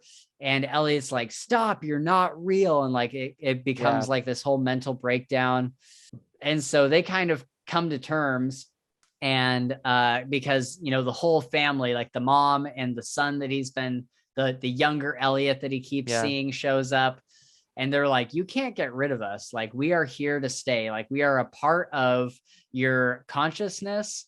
And like, you're stuck with us, basically. And so then he tells Elliot to go home and watch the carnage from his laptop. And then as Elliot is doing that, he hears knocking on the door. He opens it and it fades to black. And that is the end of season 1. Oh, woo. So yeah, that it gets really weird from here. So what do you have any like theories as to like what's going on? Like, do you have any ideas of like what the big picture is here? not really, dude. Like, Yeah. I'm afraid. I'm not afraid, but like, I really can't give very much volition to any of my ideas. Cause like, I'll have them and then I'm like, no. And then I'll have another one and I'm like, no. Or then, I don't know. There's so many potential outcomes of this that I cannot pin it down. Yeah. I don't even want to try, honestly. I just want to Yeah. keep going. There was when this was going on at first, there was a lot of theories. I think there was a small section of the internet that kind of figured out that Mr. Robot wasn't real. Yeah. But all the other theories, like on the large scale when it came to this show, like I would say 99% of them were wrong. The way that this all ends up, and the way that, you know, when we find out what's really going on the big picture stage, it's I don't know how anybody could guess it. You would kind of have to guess like 3 things that all kind of intertwine To make the big one. Yeah, there's kind of a lot that's going on, and it's not like as simple as, you know, it's not as simple as like, oh, like everybody isn't real, or like everything is in Elliot's head. Like because that's not really what's happening. There's a lot of different puzzle pieces that come together to kind of form like this bigger picture. And so it is definitely a very difficult series to theorize on. So I have a side note here. First of all, I would definitely go back and watch maybe 8, 9, and 10. But then as you go into season 2, pretty much right from the get-go, you're going to be like, what the fuck is going on? Confused. Yeah. And because it puts us in almost a completely different situation that we haven't seen yet. And so you're supposed to be confused. It's supposed to not make sense. Just keep going. It's another one of like Elliot's kind of mindscapes that's going on. So just keep going forward, pay attention to what you can. And for the love of God, do not fall asleep during an episode. I know. Dude, I really felt like that I had it all, but I definitely missed pieces of that. But that's okay, because like I said, I feel like it truly is a show that needs to be watched twice. Yeah, for sure. I don't sure. know if every season is like that, but yeah, for the most part. Yeah, I would just go forward and like pay attention to what you can. Try to remember like the major plot points, and the twists, and you're pretty much good from there. For sure. All right. Any final thoughts you'd like to leave us with? Other than I can't fucking wait. No. For to watch season 2, if that wasn't implied. Yeah, I'm super excited to keep going with it, because I've forgotten a lot of what happens. I think I remember most of what happens in season 2, but I don't think I remember like hardly any of season 3. Ah, And so I'm we really just be brand excited. new again. Yeah. Yeah. Awesome. So really excited to go forward with that. And what a great show. This Yep. show is, you know, if it's not clear, I'm a super fan of this Yeah. show. Yeah. So No, it's good, man. yeah, I'm really happy to be watching this. Listeners, like I said, we'll try to do this. I'm thinking every 2 weeks. That'll give us time to get through a season and kind of put our thoughts together. Maybe get through a season and do some rewatches if we need clarification on certain episodes and whatnot. So stay tuned for those. And that is going to wrap us up. Thank you so much for watching. And what do you guys think of season 1? What is your favorite season of Mr. Robot? Let us know down in the comments or on Twitter at Files Fantasy. Again, don't forget to help Gabe get an extra hour of daylight by hitting those like and subscribe buttons down below. If you're new to the channel because you were just looking up Mr. Robot content and found us, most of our content is actually relating to like fantasy and sci-fi books and topics. So if that's something that you're interested in, then definitely check out our back catalog of content. We have a bunch of videos going into like specific books, spoiler-free author interviews, and lots of other like spoiler-free book reviews and stuff like that. Again, thank you for watching. And until next time, which of your dead parents do you talk to in your head? Let us know in the comments below. Oh.